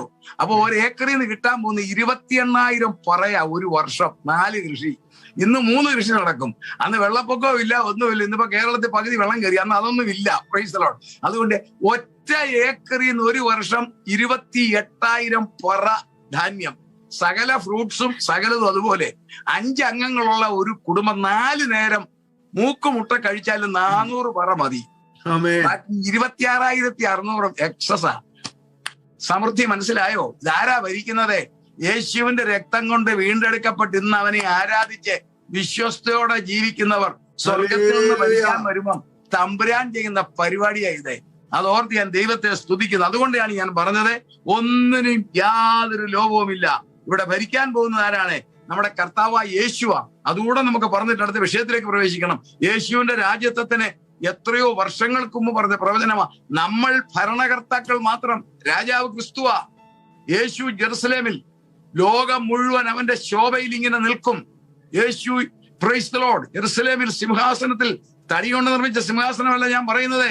തമ്പുരാൻ അവിടെ ഭരിക്കാനിരിക്കുമ്പോൾ ലോകം മുഴുവൻ നമ്മളാണെങ്കിൽ ദാനിയേൽ പ്രവചനം 2:44 നമ്മൾ ഇന്നലെ വായിച്ചതാണ്. കൈതൊടാത്ത കല്ലാണ്. എന്താണ് അവൻ കൈതൊടാത്ത കല്ല്? സമയം ലാഭിക്കാൻ വായിക്കേണ്ടത് ഞാൻ പറയാം. അവൻ വചനം ജഡമായതാണ്. 1. 2 പാപരഹിതൻ. നിങ്ങളിൽ ആർ എന്നെ പാപത്തെക്കുറിച്ച് ബോധം വരുത്തും. 3 സകല മനുഷ്യരുടെയും നിരൂപണങ്ങൾ അന്നേരം അറിയുന്നവൻ. ഇല്ലേ? ചിന്തിക്കുന്നത് അറിയുന്നവനാ. ലോകത്തിൽ അന്ന് ആരെല്ലാം ജീവിക്കുന്നവന്റെ നിരൂപണങ്ങൾ മുഴുവൻ അറിയുന്നവൻ. 4 പ്രകൃതിയുടെ മേൽ അധികാരമുള്ളവനല്ലേ? ഭൂതങ്ങളുടെ മേൽ അധികാരമുള്ളവൻ. അടുത്തത് ലോകപ്രകാരം ഒന്നും കയ്യിലില്ലാത്തവൻ, സ്വർഗീയൻ. കുറുനരികൾക്ക് കുഴിയും ആകാശത്തിലെ പറവയ്ക്ക് കൂടും. ലോകത്തിലെ ഒന്നുമില്ല. Price the Lord. നോക്കിക്കേ, തീർന്നില്ല. മാനുഷിക സ്വഭാവത്തിലേക്ക് വരുമ്പോൾ സഹതാപമുള്ളവൻ, അറുക്കപ്പെട്ട കുഞ്ഞാട്. Price the Lord. മരണത്തെ അതിജീവിച്ചവൻ. ഈ യോഗ്യതയുള്ള കർത്താവാണ് ലോകത്തിന്റെ രാജാവായിട്ട് വരാനിരിക്കുന്നത്. Price the Lord. ഇനി നമ്മൾ നോക്കുമ്പോൾ കാണാം, അടുത്ത സംഭവത്തിലേക്ക് വരുമ്പോൾ കാണാം. യെശയ്യാ പ്രവചനം 11:3 ഒന്ന് വായിച്ചേ. യെശയ്യാ പ്രവചനം 11:3. ആ ഭരണത്തിന്റെ രീതിയാണ്. 11:3. യെശയ്യാവ് 11:3. അവന്റെ പ്രമാദം യഹോവ ഭക്തിയിലായിരിക്കും. അവൻ കണ്ണുകൊണ്ട് കാണുന്നത് പോലെ ന്യായപാലനം ചെയ്യുകയില്ല, ചെവി കൊണ്ട് കേൾക്കുന്നത് പോലെ വിധിക്കുകയുമില്ല. കർത്താവിന്റെ ഭരണത്തിന്റെ കണ്ടിന്യൂറ്റി നമ്മളാണ് ചെയ്യുന്നത്. പൂർണ്ണമായിട്ട് കർത്താവിനും ഭാഗികമായിട്ട് നമുക്ക്. നമ്മൾ ഈ ലോകത്തെ ഭരിക്കാൻ പോകുക. അത് ഏത് വിധത്തിലാണെന്ന് പുറകെ നമുക്ക് നാളെ പറയും. എന്താ ഭരണമെന്ന്. ഇവിടെ ചില ഡിപ്പാർട്ട്മെന്റ് ഒന്നും ഇല്ല. Price the Lord. ഏതൊക്കെ ഡിപ്പാർട്ട്മെന്റാ ഇല്ലെന്ന് നാളെ പറയാം. Price the Lord. ചില ഡിപ്പാർട്ട്മെന്റ് ഇല്ല. Price the Lord. ഇന്ന് ലോകത്തിന് അത്യാവശ്യമുള്ള കുറച്ച് ഡിപ്പാർട്ട്മെന്റ് ഉണ്ട്. അതൊന്നും അന്നില്ല, വേണ്ട. അതുകൊണ്ട് നീതിയായിരിക്കും. തീർന്നില്ല. 11:5 ഒന്ന് വായിച്ചേ. യെശയ്യാവ് 11:5. നീതി അവന്റെ നടുക്കെട്ടും വിശ്വസ്തത അവന്റെ അരക്കച്ചയുമായിരിക്കും. എന്ന് പറയുന്ന ഒരു സംഭവം ലോകത്തിൽ ഇന്ന് വരെ ഇല്ല. നമ്മൾ എവിടെ നോക്കിക്കോ, നീതി എന്ന് പറയുന്നത് ഒരിടത്തുമില്ല. ദൈവസഭയ്ക്ക് പുറത്ത് നീതി ഇല്ല. ദൈവസഭയ്ക്കകത്തും ചിലയിടത്തൊക്കെ ചില പ്രശ്നങ്ങളുണ്ട്, അല്ലേ? നീതി എന്ന വാക്കിന് ലോകത്തിൽ അർത്ഥമില്ല. കാരണം അന്നത്തെ ഗവർണർ ചോദിച്ച സത്യം എന്ന് പറഞ്ഞാൽ എന്നാണെന്ന. ഇന്ന് നീതിയില്ല. അന്ന് നീതി മാത്രമേ കാണത്തുള്ളൂ. നീതി മാത്രമേ കാണത്തുള്ളൂ. 85-ാം സങ്കീർത്തനം 10-ാം വാക്യം ഒന്ന് വാക്യം. അതുണ്ടല്ലോ, അത് പ്രാബല്യത്തിൽ വരും. ദയയും വിശ്വസ്തതയും തമ്മിൽ എതിരേറ്റിരിക്കുന്നു, നീതിയും സമാധാനവും തമ്മിൽ ചുംബിച്ചിരിക്കുന്നു. ദയയും വിശ്വസ്തയും തമ്മിൽ എതിരേറ്റിരിക്കുന്നു. ഇന്ന് എവിടെയെങ്കിലും ഉണ്ടോ? നീതിയും സമാധാനവും തമ്മിൽ ചുംബിച്ചിരിക്കുന്നു. എന്താ? അന്നത്തെ ലോകത്തിന്റെ ക്യാരക്ടർ പറയുക. ഭൗമികരായ 2 വിഭാഗക്കാരുണ്ട്. യഹൂദന്മാരുണ്ട്, ലോകജാതികളുണ്ട്. അവരുടെ നേച്ചറാണ്. അവരെ ഭരിക്കുന്ന ദൈവമക്കളുണ്ട്. അവിടെ നീതിയും സമാധാനവും ദയയും ഇത് നിവർത്തിക്കുന്നത് 1000-ാം ആണ്ടിലാ. 1000-ാം ആണ്ടിലെ നിവൃത്തിയെ കുറിച്ചാണ് പറയുന്നത്. അതിന്റെ പാർട്ടിസിപ്പൻസ് ആണ് നിങ്ങളും ഞാനും. നമ്മുടെ വിഷയം അതാണ്. ഈ പറഞ്ഞിരിക്കുന്നത് applicable to you and me. എനിക്കും നിങ്ങൾക്കും. ഇതിന്റെ നേതൃത്വമാണ് നമുക്ക്. ഇതിന്റെ ഓവർസീയിങ് ആണ് നമ്മളെ. നീതി, ന്യായം, ദയ, വിശ്വസ്തത. Price the Lord. ഇന്ന് പബ്ലിക്കിൽ ഇതൊക്കെ പറഞ്ഞാൽ പരിഹസിക്കും. അന്ന് അതേ ഉള്ളൂ. പാപമില്ലാത്ത ലോകം. പാപമെന്ന് പറയുന്ന ഒരു സംഭവമില്ല. പാപമെന്ന് പറയുന്നത് മനസ്സിനകത്ത് വരുന്ന പ്രലോഭനത്തിൽ നിന്നാണ് പാപം. പ്രലോഭനത്തിന്റെ കാരണക്കാരൻ സാത്താൻ. ആ പാമ്പിന്റെ വേഷത്തിൽ സാത്താൻ വന്നില്ലായിരുന്നെങ്കിൽ ഹൗവ അതിനെ കുറിച്ച് ചിന്തിക്കത്ത് പോലുമില്ല. എത്ര വർഷങ്ങൾ ആദാവും ഹൗവായും ഏദൻ തോട്ടത്തിൽ ആ മരത്തിന്റെ കീഴിൽ കൂടി പോയെന്ന് നമുക്കറിയാൻ മേല. ഒരുപക്ഷെ അതിന്റെ ചോട്ടിൽ പോയി ഇരുന്ന് കാണും. ഇല്ലേ? രണ്ടുപേരും ആ മരത്തിന്റെ ചോട്ടിൽ ചാരി ഇരുന്ന് കാണും. പക്ഷെ ഒരു ചിന്തയിൽ ഇത് പറിച്ചു തമ്പുരാൻ പറഞ്ഞിട്ടുണ്ട് തിന്നേണ്ടത് ഫിനിഷ്. ഇല്ലേ? അതിനിടയിൽ ഇവൻ കയറി വന്നപ്പോഴല്ലേ സംഗതി മാറിയത്. അപ്പോൾ പിശാചില്ലാത്തതിനാൽ പാപത്തിന്റെ ഒരു ലാഞ്ചന പോലും ഇല്ല. നീതിയും സമാധാനവും തന്നെയായിരിക്കും. അവിടെയാണ് ദൈവമക്കളെ നമ്മുടെ പ്രധാന കാരണം. ഭരണകർത്താക്കൾ നമ്മൾ സഹിക്കുമെങ്കിൽ കൂടെ വാഴും. ചില ഡിപ്പാർട്ട്മെന്റുകൾ ഇല്ലെന്ന് ഞാൻ പറഞ്ഞു. എന്തുകൊണ്ടാണ് നമ്മളെ ഭരണമേൽപ്പിക്കുന്നത്? മനുഷ്യരോടുള്ള തന്റെ സ്നേഹത്താൽ ദൈവം തമ്പുരാൻ പ്രദർശിപ്പിക്കുന്ന 7ാമത്തെ ദൈവത്തിന്റെ അനുഗ്രഹത്തിന്റെ പ്രദർശനമാണ് നമ്മളെ അന്നത്തെ ലോകത്തിന്റെ ഭരണമേൽപ്പിക്കുന്നത്. ദൈവം തമ്പുരാനെ നമ്മൾക്ക് നൽകിയിരിക്കുന്ന അനുഗ്രഹങ്ങളുടെ 7ാമത്തെ പ്രദർശനം. സ്തോത്രം. അതാണ് ഭാഗ്യം. ഭാഗ്യം എന്ന പേര് പറയുമ്പോൾ പ്രൈസ് ദി ലോർഡ്. ഇന്ന് കേരളത്തിൽ ചെന്ന് ഭാഗ്യം എന്ന് പറഞ്ഞാൽ എല്ലാവരും ലോട്ടറി ടിക്കറ്റേ നോക്കും. Price the Lord. അല്ലേ? ഭാഗ്യം. എന്താണ് ഭാഗ്യം? ഭാഗ്യം എന്ന ആദ്യത്തെ വാക്ക് പറയുന്ന ആരാന്നറിയാമോ? തിരുവചനത്തിൽ പ്രൈസ് ദി ലോർഡ് യാക്കോബിന്റെ ഭാര്യ ലേയ തന്റെ ദാസിഷ്പ ഒരു മകനെ പ്രസവിച്ചപ്പോ പറഞ്ഞു ഭാഗ്യം. നമ്മൾ പറയുന്നില്ലേ ഗോളടിച്ചെന്ന്. അതുപോലെ പറഞ്ഞു ഭാഗ്യം. ഗാദ് എന്ന് പേരിട്ടു. ഭാഗ്യം. ഭാഗ്യം എന്ന് രണ്ടാമത് പറഞ്ഞത് ആരാന്നറിയാമോ? പ്രധാനമായി മോശയാ പറഞ്ഞത്. ആരോടാന്നറിയാം? ഇസ്രായേൽ മക്കളോട് പറയുന്നു. ആവർത്തന പുസ്തകത്തിന്റെ 33:29 നിങ്ങൾ ഭാഗ്യവാന്മാർ. ഭാഗ്യമെന്ന് പുതിയ നിയമത്തിൽ പറയുന്ന കർത്താവ. സ്വർഗരാജ്യത്തിൽ ആത്മാവിൽ ദരിദ്രരായവർ ഭാഗ്യവാന്മാർ. സ്വർഗരാജ്യം അവർക്കുള്ളത്. ഈ 3 വാക്കുകളും കൂടെ ചേർന്നുള്ള പ്രവചനമാണ് നമ്മൾക്ക് 7ാമത്തെ അനുഗ്രഹമാണ് ഭരണം. ദൈവം തമ്പുരാന് ഒരു യോഗ്യതയുമില്ലാത്ത നമ്മൾക്ക് നൽകുന്ന 7ാമത്തെ 6 അനുഗ്രഹങ്ങൾ നമ്മൾക്ക് കിട്ടുന്നു. ഇപ്പോൾ കിട്ടിക്കൊണ്ടിരിക്കുന്നു. 7ാമത്തെ അനുഗ്രഹമാണിത്. 1ാമത്തെ നമുക്കുള്ള അനുഗ്രഹം എന്താണെന്നറിയാമോ? പാപികളായിരുന്ന നമ്മളെ സൗജന്യമായി തന്റെ രക്തം കൊണ്ട് വീണ്ടെടുത്തു. സൗജന്യമായി. ഒരു ഫീസും കൊടുത്തില്ല. Price the Lord. 1 രൂപ പോലും കൊടുക്കാതെ പാപം മാറ്റി. 1ാമത്തെ അനുഗ്രഹം. 2 മാറ്റുക മാത്രമാണോ? അത്യന്ത ശക്തി ദാനമായിട്ട് ഇങ്ങോട്ട് തന്നു. Praise the lord. ആമേൻ. ഒരു സ്വർഗീയ ശക്തി ഇങ്ങോട്ട് തരിക. ഇവിടെ നമ്മൾ ഈ ലോകത്തിന്റെ ശക്തി ഉപയോഗിക്കണേ. കറണ്ട് ചാർജ് അടച്ചില്ലെങ്കിൽ സംഗതി മാറിയല്ലേ? ഇലക്ട്രിക് ബില്ല് അടിച്ചില്ലെങ്കിൽ സംഗതി മാറിയല്ലേ? ആ പവറിന്റെ ബില്ല് അടയ്ക്കുന്നെങ്കിൽ അത്യന്ത ശക്തി ബില്ലില്ലാതെ അന്നു മുതൽ ഇന്ന് വരെ കിട്ടിയത് 2ാമത്തെ അനുഗ്രഹമാണ്. ഈ തന്നിരിക്കുന്ന ശക്തിക്കെല്ലാം കൂടെ ബില്ല് അടച്ചിരുന്നെങ്കിൽ എവിടെ ചെന്ന് തീരും? Price the Lord. ദൈവമക്കൾ ചിന്തിക്കുന്നുണ്ടോ നമ്മൾ എത്ര ഭാഗ്യമുള്ളവരാ? ഈ അത്യന്ത ശക്തി തന്റെ ദാനമായിട്ട് തന്നതാണ്. 3ാമതായിട്ട് തന്റെ നമുക്കൊരു നല്ല ശരീരമായി നമ്മളെ കാന്തയായിട്ട് മാറ്റി. 4ാമത്തെ തന്റെ അനുഗ്രഹമാണ് നമ്മളെ സ്വർഗത്തിൽ കൊണ്ടുപോകുന്നു. റാപ്ചറിൽ. 5ാമത്തെ അനുഗ്രഹമാണ് നമ്മളെ എവിടെ പോയി? Price the Lord. നമുക്ക് പ്രതിഫലങ്ങൾ തരുന്നു. 6ാമത്തെ അനുഗ്രഹമാണ് നമുക്ക് പ്രൈസ് ദി ലോർഡ് നമ്മളെ തന്റെ കൂടെ ഇരുത്തുന്നു. 7ാമത്തെ അനുഗ്രഹമാണ് ഈ ലോകം ഭരിക്കാനുള്ള അവകാശം തരുന്നു. ഇതാണ് ഈ 3 പേര് പറഞ്ഞതിന്റെ സമാഹാരമാണ് ഈ ഭാഗ്യം. ഏത്? ഈ 7 അനുഗ്രഹം. 1 എന്താ? ആരാ പറഞ്ഞത്? ലേയ അന്ന് പറഞ്ഞ ഭാഗ്യം. അന്ന് ഗാദിനെ കുറിച്ച് പറഞ്ഞതല്ല. അത് ആൻഡ്രൂസ് പാസ്റ്ററെ, പി.വി. മാത്യു പാസ്റ്ററെ, എന്റെ പ്രഭാഷണം കേൾക്കുന്ന സകല ദൈവമക്കളെയും കുറിച്ചാണ് പറഞ്ഞത് ഭാഗ്യം. കാരണം ലേയ്ക്ക് തന്റെ ദാസിയിൽ നിന്നുണ്ടായ ഒരു മകൻ ഉണ്ടായപ്പോ ഭാഗ്യമാണെങ്കിൽ അന്ധകാരത്തിൽ നിന്നും അത്ഭുത പ്രകാശത്തിലേക്ക് നമ്മളെ വിളിച്ചതാണ് നമ്മുടെ ഭാഗ്യം. വിളിച്ചത് ഭാവിയിൽ അന്ധകാരത്തിൽ കിടക്കുന്ന അനേകരെ അത്ഭുത പ്രകാശത്തിലേക്ക് വിളിക്കും ഭാഗ്യം. മോശ പറഞ്ഞത് തന്നെയാ. പഴയ നിയമ ഇസ്രായേൽ ഭാഗ്യമാണെങ്കിൽ ഇന്ന് പ്രസക്തിയുള്ള പുതിയ നിയമ ഇസ്രായേലാ നമ്മൾ. 3 കർത്താവ് പറഞ്ഞു, നിങ്ങൾ ആത്മാവിൽ താഴ്മയുള്ള ഒരു ദരിദ്രരായി നിങ്ങൾക്ക് ഭാഗ്യം. ഈ 7 അനുഭവത്തോടുകൂടി നമ്മൾ ലോകത്തിലേക്ക് വരികയാണ്. ലോകത്തിലേക്ക് വരുമ്പോൾ ഈ ലോകത്തിന്റെ കണ്ടീഷൻ പരിപൂർണമായിട്ട് മാറും. വെളിപ്പാട് പുസ്തകം 15-ാം അധ്യായത്തിന്റെ 4-ാം വാക്യം വായിക്കാം. കർത്താവേ, അവർ നിന്റെ നാമത്തെ ഭയപ്പെടാതെയും മഹത്വപ്പെടുത്താതെയും ഇരിക്കും. നീയല്ലോ ഏക പരിശുദ്ധൻ. നിന്റെ ന്യായവിധികൾ വിളങ്ങി വന്നതിനാൽ സകല ജാതികളും വന്ന് തിരുസന്നിധിയിൽ നമസ്കരിക്കും. സകല ജാതികളും നമസ്കരിക്കത്തക്ക രീതിയിലൊരു ഭരണമായിരിക്കും അന്ന്. ഈ ഒരിക്കൽ നമുക്ക് ചിന്തിക്കുമ്പോൾ മനസ്സിലാകും, ഒന്നുകൂടെ മനസ്സിലാക്കാം. ഈ ലോകം പെർഫെക്റ്റ് കാലാവസ്ഥയായിരിക്കും. കാലാവസ്ഥ കംപ്ലീറ്റ് മാറിയില്ലേ? സ്ഥിതി മാറി.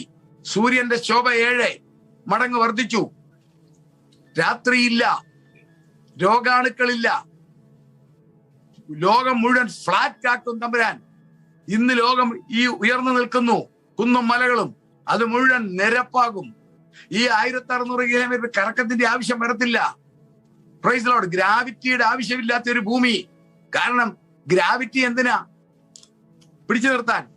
Price the Lord. എന്നാൽ അതിന്റെ ആവശ്യം വരികയില്ല. ആകാശം ശോഭയുള്ളതാ, തട്ടല്ല. അതിന്റെ ഒന്നും ആവശ്യമില്ല. പിന്നെ മൃഗങ്ങളുടെ സ്ഥിതി കംപ്ലീറ്റ് മാറും. ഇന്ന് മൃഗങ്ങൾ 2 ടൈപ്പാണ്. നമുക്കറിയാം. നമ്മൾ പറയും നാട്ടുമൃഗം, കാട്ടുമൃഗം, വളർത്തുമൃഗം അല്ലെങ്കിൽ വൈൽഡ് ആനിമൽ. ഈ മൃഗങ്ങളുടെ സ്വഭാവം ഒന്ന് മാറും. അതിനെ നമുക്കറിയാം, മൃഗങ്ങളുടെ സ്വഭാവം മാറും. ഉൽപ്പത്തി പുസ്തകം 1:29 ഒന്ന് വായിച്ചേ. ഉൽപ്പത്തി 1:29. സസ്യങ്ങളും വൃക്ഷത്തിന്റെ വിത്തുള്ള ഫലം കായ്ക്കുന്ന സകല വൃക്ഷങ്ങളും ഇതാ ഞാൻ നിങ്ങൾക്ക് തന്നിരിക്കുന്നു. അവ നിങ്ങൾക്ക് ആഹാരമായിരിക്കട്ടെ. ഭൂമിയിലെ സകല മൃഗങ്ങൾക്കും ആകാശത്തിലെ എല്ലാ പറവകൾക്കും ഭൂമിയിൽ ചരിക്കുന്ന സകല ചേര ജന്തുക്കൾക്കും ആഹാരമായിട്ട് പച്ചസസ്യം ഒക്കെയും ഞാൻ കൊടുത്തിരിക്കുന്നു എന്ന് നമ്മുടെ സൃഷ്ടിപ്പിൽ ദൈവം നമ്പുരാൻ ജീവജാലങ്ങൾക്ക് വെച്ചത് വെജിറ്റേറിയൻ ഭക്ഷണം മാത്രമാ.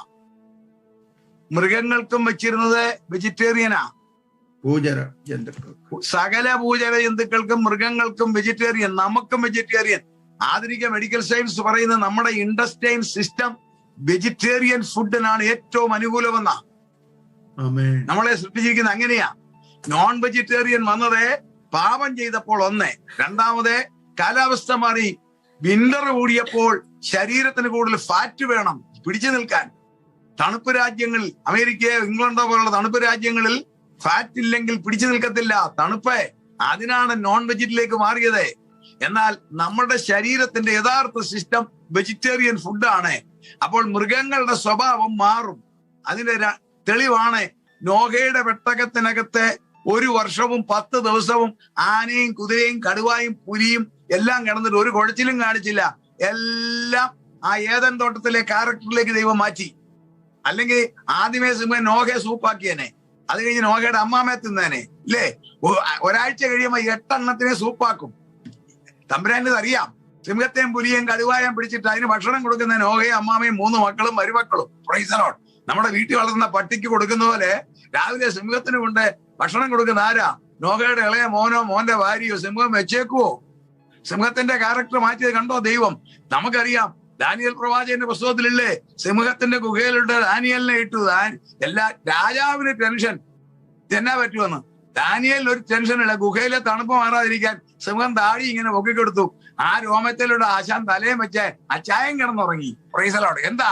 സിംഹത്തിന്റെ ക്യാരക്ടർ തമ്പുരാൻ മാറ്റി. ഡോണ്ട് ടച്ച് എന്ന് പറഞ്ഞു, അല്ലേ? അങ്ങനെയാണെങ്കിൽ ആ 2 സംഭവം, നോഹയുടെ പെട്ടകത്തിലെ സംഭവവും ദാനിയേൽ പ്രവചന ആ ദാനിയേലിനെ ഇട്ട കുഴിയിലെ സംഭവം, മൃഗത്തിന്റെ ക്യാരക്ടർ കഴിഞ്ഞ കാലത്ത് മാറ്റിയ ലോകത്തിൽ റെക്കോർഡ് ഉണ്ടെങ്കിൽ യെശയ്യാ പ്രവചനം 11:6 മുതൽ വായിക്കാം. യെശയ്യാ പ്രവചനം 11:6. ചെന്നായി കുഞ്ഞാടിനോടുകൂടെ പാർക്കും, പുള്ളിപ്പുലി കോലാട്ടുകുട്ടിയോടുകൂടെ കിടക്കും, പശുക്കിടാവും ബാലസിംഹവും തടിപ്പിച്ച മൃഗവും ഒരുമിച്ച് പാർക്കും, ഒരു ചെറിയ കുട്ടി അവയെ നടത്തും. 20 സിംഹത്തെ കൊണ്ട് കൊച്ചൻ നടക്കും. യെശയ്യാ 65:25 വായിച്ചേ. യെശയ്യാ 65:20. ഒരുമിച്ച് മേയും. സിംഹം കാള എന്ന പോലെ വൈക്കോൽ തിന്നും, സർപ്പത്തിന്റെ പൊടി ആഹാരമായിരിക്കും. കണ്ടോ? സിംഹം കാള എന്ന പോലെ വൈക്കോൽ തിന്നും. മൃഗങ്ങളുടെ ക്യാരക്ടർ മാറും. ഇന്ന് നിങ്ങളുടെയൊക്കെ വീട്ടിൽ നല്ല നല്ല ക്വാളിറ്റി പട്ടികളുണ്ടല്ലോ, നല്ല സുന്ദരമായ പട്ടികളില്ലേ? Price the Lord. അന്ന് അത് മാറും. എല്ലാ വീട്ടിലും 1-2 സിംഹമായിരിക്കും. Praise the lord. വീട്ടിൽ പ്രൈസ് ദി ലോർഡ്. സിംഹത്തിന്റെ ക്യാരക്ടർ മാറും, പുലിയുടെ ക്യാരക്ടർ മാറും. പാമ്പിന് പൊടിമതി, ആരെയും കൊത്തത്തില്ല. തമ്പുരാൻ രാജാവേ, ഭരിക്കുന്നത് ദൈവമക്കൾ. Price the Lord. ഒന്ന് ചിന്തിച്ചെന്ന് ഭാവനയെ കണ്ടു നോക്കിക്കേ. Price the Lord. അത്ര മനോഹരമായിരിക്കും ഭൂമി. പുതിയ നദികൾ തമ്പുരാൻ പുറപ്പെടുവിക്കും. തിരുവചനം പറയുന്നു, യെശയ്യാവ് 41:8 പറയുന്നുണ്ട്, പുതിയ നദി പുറപ്പെടുവിക്കും. യെശയ്യാവ് 41:8. നീയോ എന്റെ ദാസനായ ഇസ്രായേലേ, ഞാൻ തെരഞ്ഞെടുത്ത യാക്കോബേ, എന്റെ സ്നേഹിതനായ അബ്രഹാം, എന്റെ സന്തതിയെ. പുതിയ നദികൾ വരും. വാക്യം മാറിപ്പോയി, നമുക്ക് സമയമില്ല പറയാൻ. നോക്കിക്കേ, യോർദാനെ കുറിച്ച് മാത്രം 1000 ആണ്ടിൽ ഒരു പരാമർശവുമില്ല. എന്നാൽ യോർദാനെ കുറിച്ച് മാത്രം ഒരു പരാമർശവുമില്ല. എന്നാൽ നമുക്ക് സമയമുണ്ടെങ്കിൽ ചിന്തിക്കും. ദേവാലയത്തിന്റെ അകത്തു നിന്നും ഒരു നദി പുറപ്പെടും. യെഹെസ്കേൽ 47 കാണാം. അത് അരാബായിലേക്ക് വരുന്ന അവിടുത്തെ വെള്ളം പഥ്യമാകുന്നു. എന്താ? ഒരു ശാപം കിടപ്പുണ്ട് ഈ ഭൂമിയിൽ. സോദോം ഗൊമോറ, ചാവുകടൽ, ഡെഡ് സീ. ആ ശാപം മാറുന്നത് 1000 ആണ്ടിൽ ദേവാലയത്തിന്റെ അടിയിൽ നിന്നും ഒരു ജലം വരും, ഒരു നദി വരും. ഇതിനെ പല രീതിയിൽ പറയുന്നെങ്കിലും ഇന്നത്തെ പ്രാക്ടിക്കൽ സയന്റിഫിക്കിൽ നടന്നൊരു സംഭവം പറഞ്ഞാൽ നിർത്താം. ഇന്ന് വലിയ ഡിസ്പ്യൂട്ട് ആയിരുന്നല്ലോ യഹൂദന്മാരുടെ ദേവാലയത്തെ കുറിച്ച്. അറബികളുടെ കൈവശമുള്ള ഡോം ഓഫ് ആർക്ക് ആയിരുന്നു ഇത്രയും നാളും പറഞ്ഞുകൊണ്ടിരുന്നത്. എന്നാൽ ചില വർഷങ്ങൾക്ക് മുൻപേ ഇസ്രായേലിൽ തന്നെ ശാസ്ത്രജ്ഞന്മാര് റബിമാര് ചേർന്ന് തീരുമാനിച്ചു യഥാർത്ഥ സ്ഥലം എവിടാന്ന് കണ്ടുപിടിക്കണമെന്ന്. അവർ കണ്ടുപിടിച്ചപ്പോൾ ഇപ്പോൾ അവർ പറയുന്നു, അവിടമല്ല, അത് പ്രാകാരം, അതല്ല. ഇന്നിരിക്കുന്ന വിലാപമതിലിന്റെ അടുത്തായിരുന്നു ഒറിജിനൽ ദേവാലയം. അവിടെ അവർ കുഴിച്ചപ്പോൾ 60 അടി താഴ്ച കുഴിച്ചപ്പോൾ ഒരു കാഴ്ച കണ്ടു. 10,000 ലിറ്റർ വെള്ളം വരെ പുറപ്പെടുവിക്കുവാൻ സാധ്യതയുള്ള ഒരു സ്രോതസ് അവിടെ കണ്ടു. 10,000 ലിറ്റർ വെള്ളം വരെ പുറപ്പെടുവിക്കാൻ അറ്റ് പ്രസന്റ് ഒരു സോഴ്സ് അവിടെ ഉണ്ട്. വെള്ളം കണ്ടില്ലേനുള്ള സോഴ്സ് അവർ സയൻസിൽ കണ്ടുപിടിച്ചു. അവർ പറയുന്നത് ഉണ്ടായാൽ ആ വെള്ളം ഭൂമിയുടെ മുകളിൽ വന്നാൽ 7 വർഷം കൊണ്ട് അതൊരു ഒരു നദിയായി ഒഴുകി ചാവുകടൽ പതിക്ക സ്ലോപ്പാണെന്ന്. അപ്പോൾ യെഹെസ്കേൽ പറയുന്നു, അവിടെയായിരിക്കും ദേവാലയം. ആ ദേവാലയത്തിൽ നിന്നും ഈ ജലം ഒഴുകും. ഈ ജലം ഒഴുകിയിട്ട് ഇന്നത്തെ ചാവുകടൽ വരുമ്പോൾ ചാവുകടലിന്റെ ശാപം അന്ന് മാറും. Price the Lord. ദൈവമക്കളെ, ഇത്രയും സിസ്റ്റം വന്നു കഴിയുമ്പോഴാണ് ഭരണം ശരിക്കും ആരംഭിക്കാൻ പോവുകയാണ്. ദൈവമക്കളായിരിക്കും ഭരണം. ചില ഡിപ്പാർട്ട്മെന്റുകൾ കാണത്തില്ല. എന്തായിരിക്കും നമ്മുടെ മുഖ്യമായ കാര്യങ്ങൾ? തുടർന്നുള്ള കാര്യങ്ങൾ നാളെ ചിന്തിക്കാം. ഇന്ന് രാത്രിയിൽ ഈ വചനങ്ങളാൽ കർത്താവ് നമ്മളെ അനുഗ്രഹിക്കട്ടെ.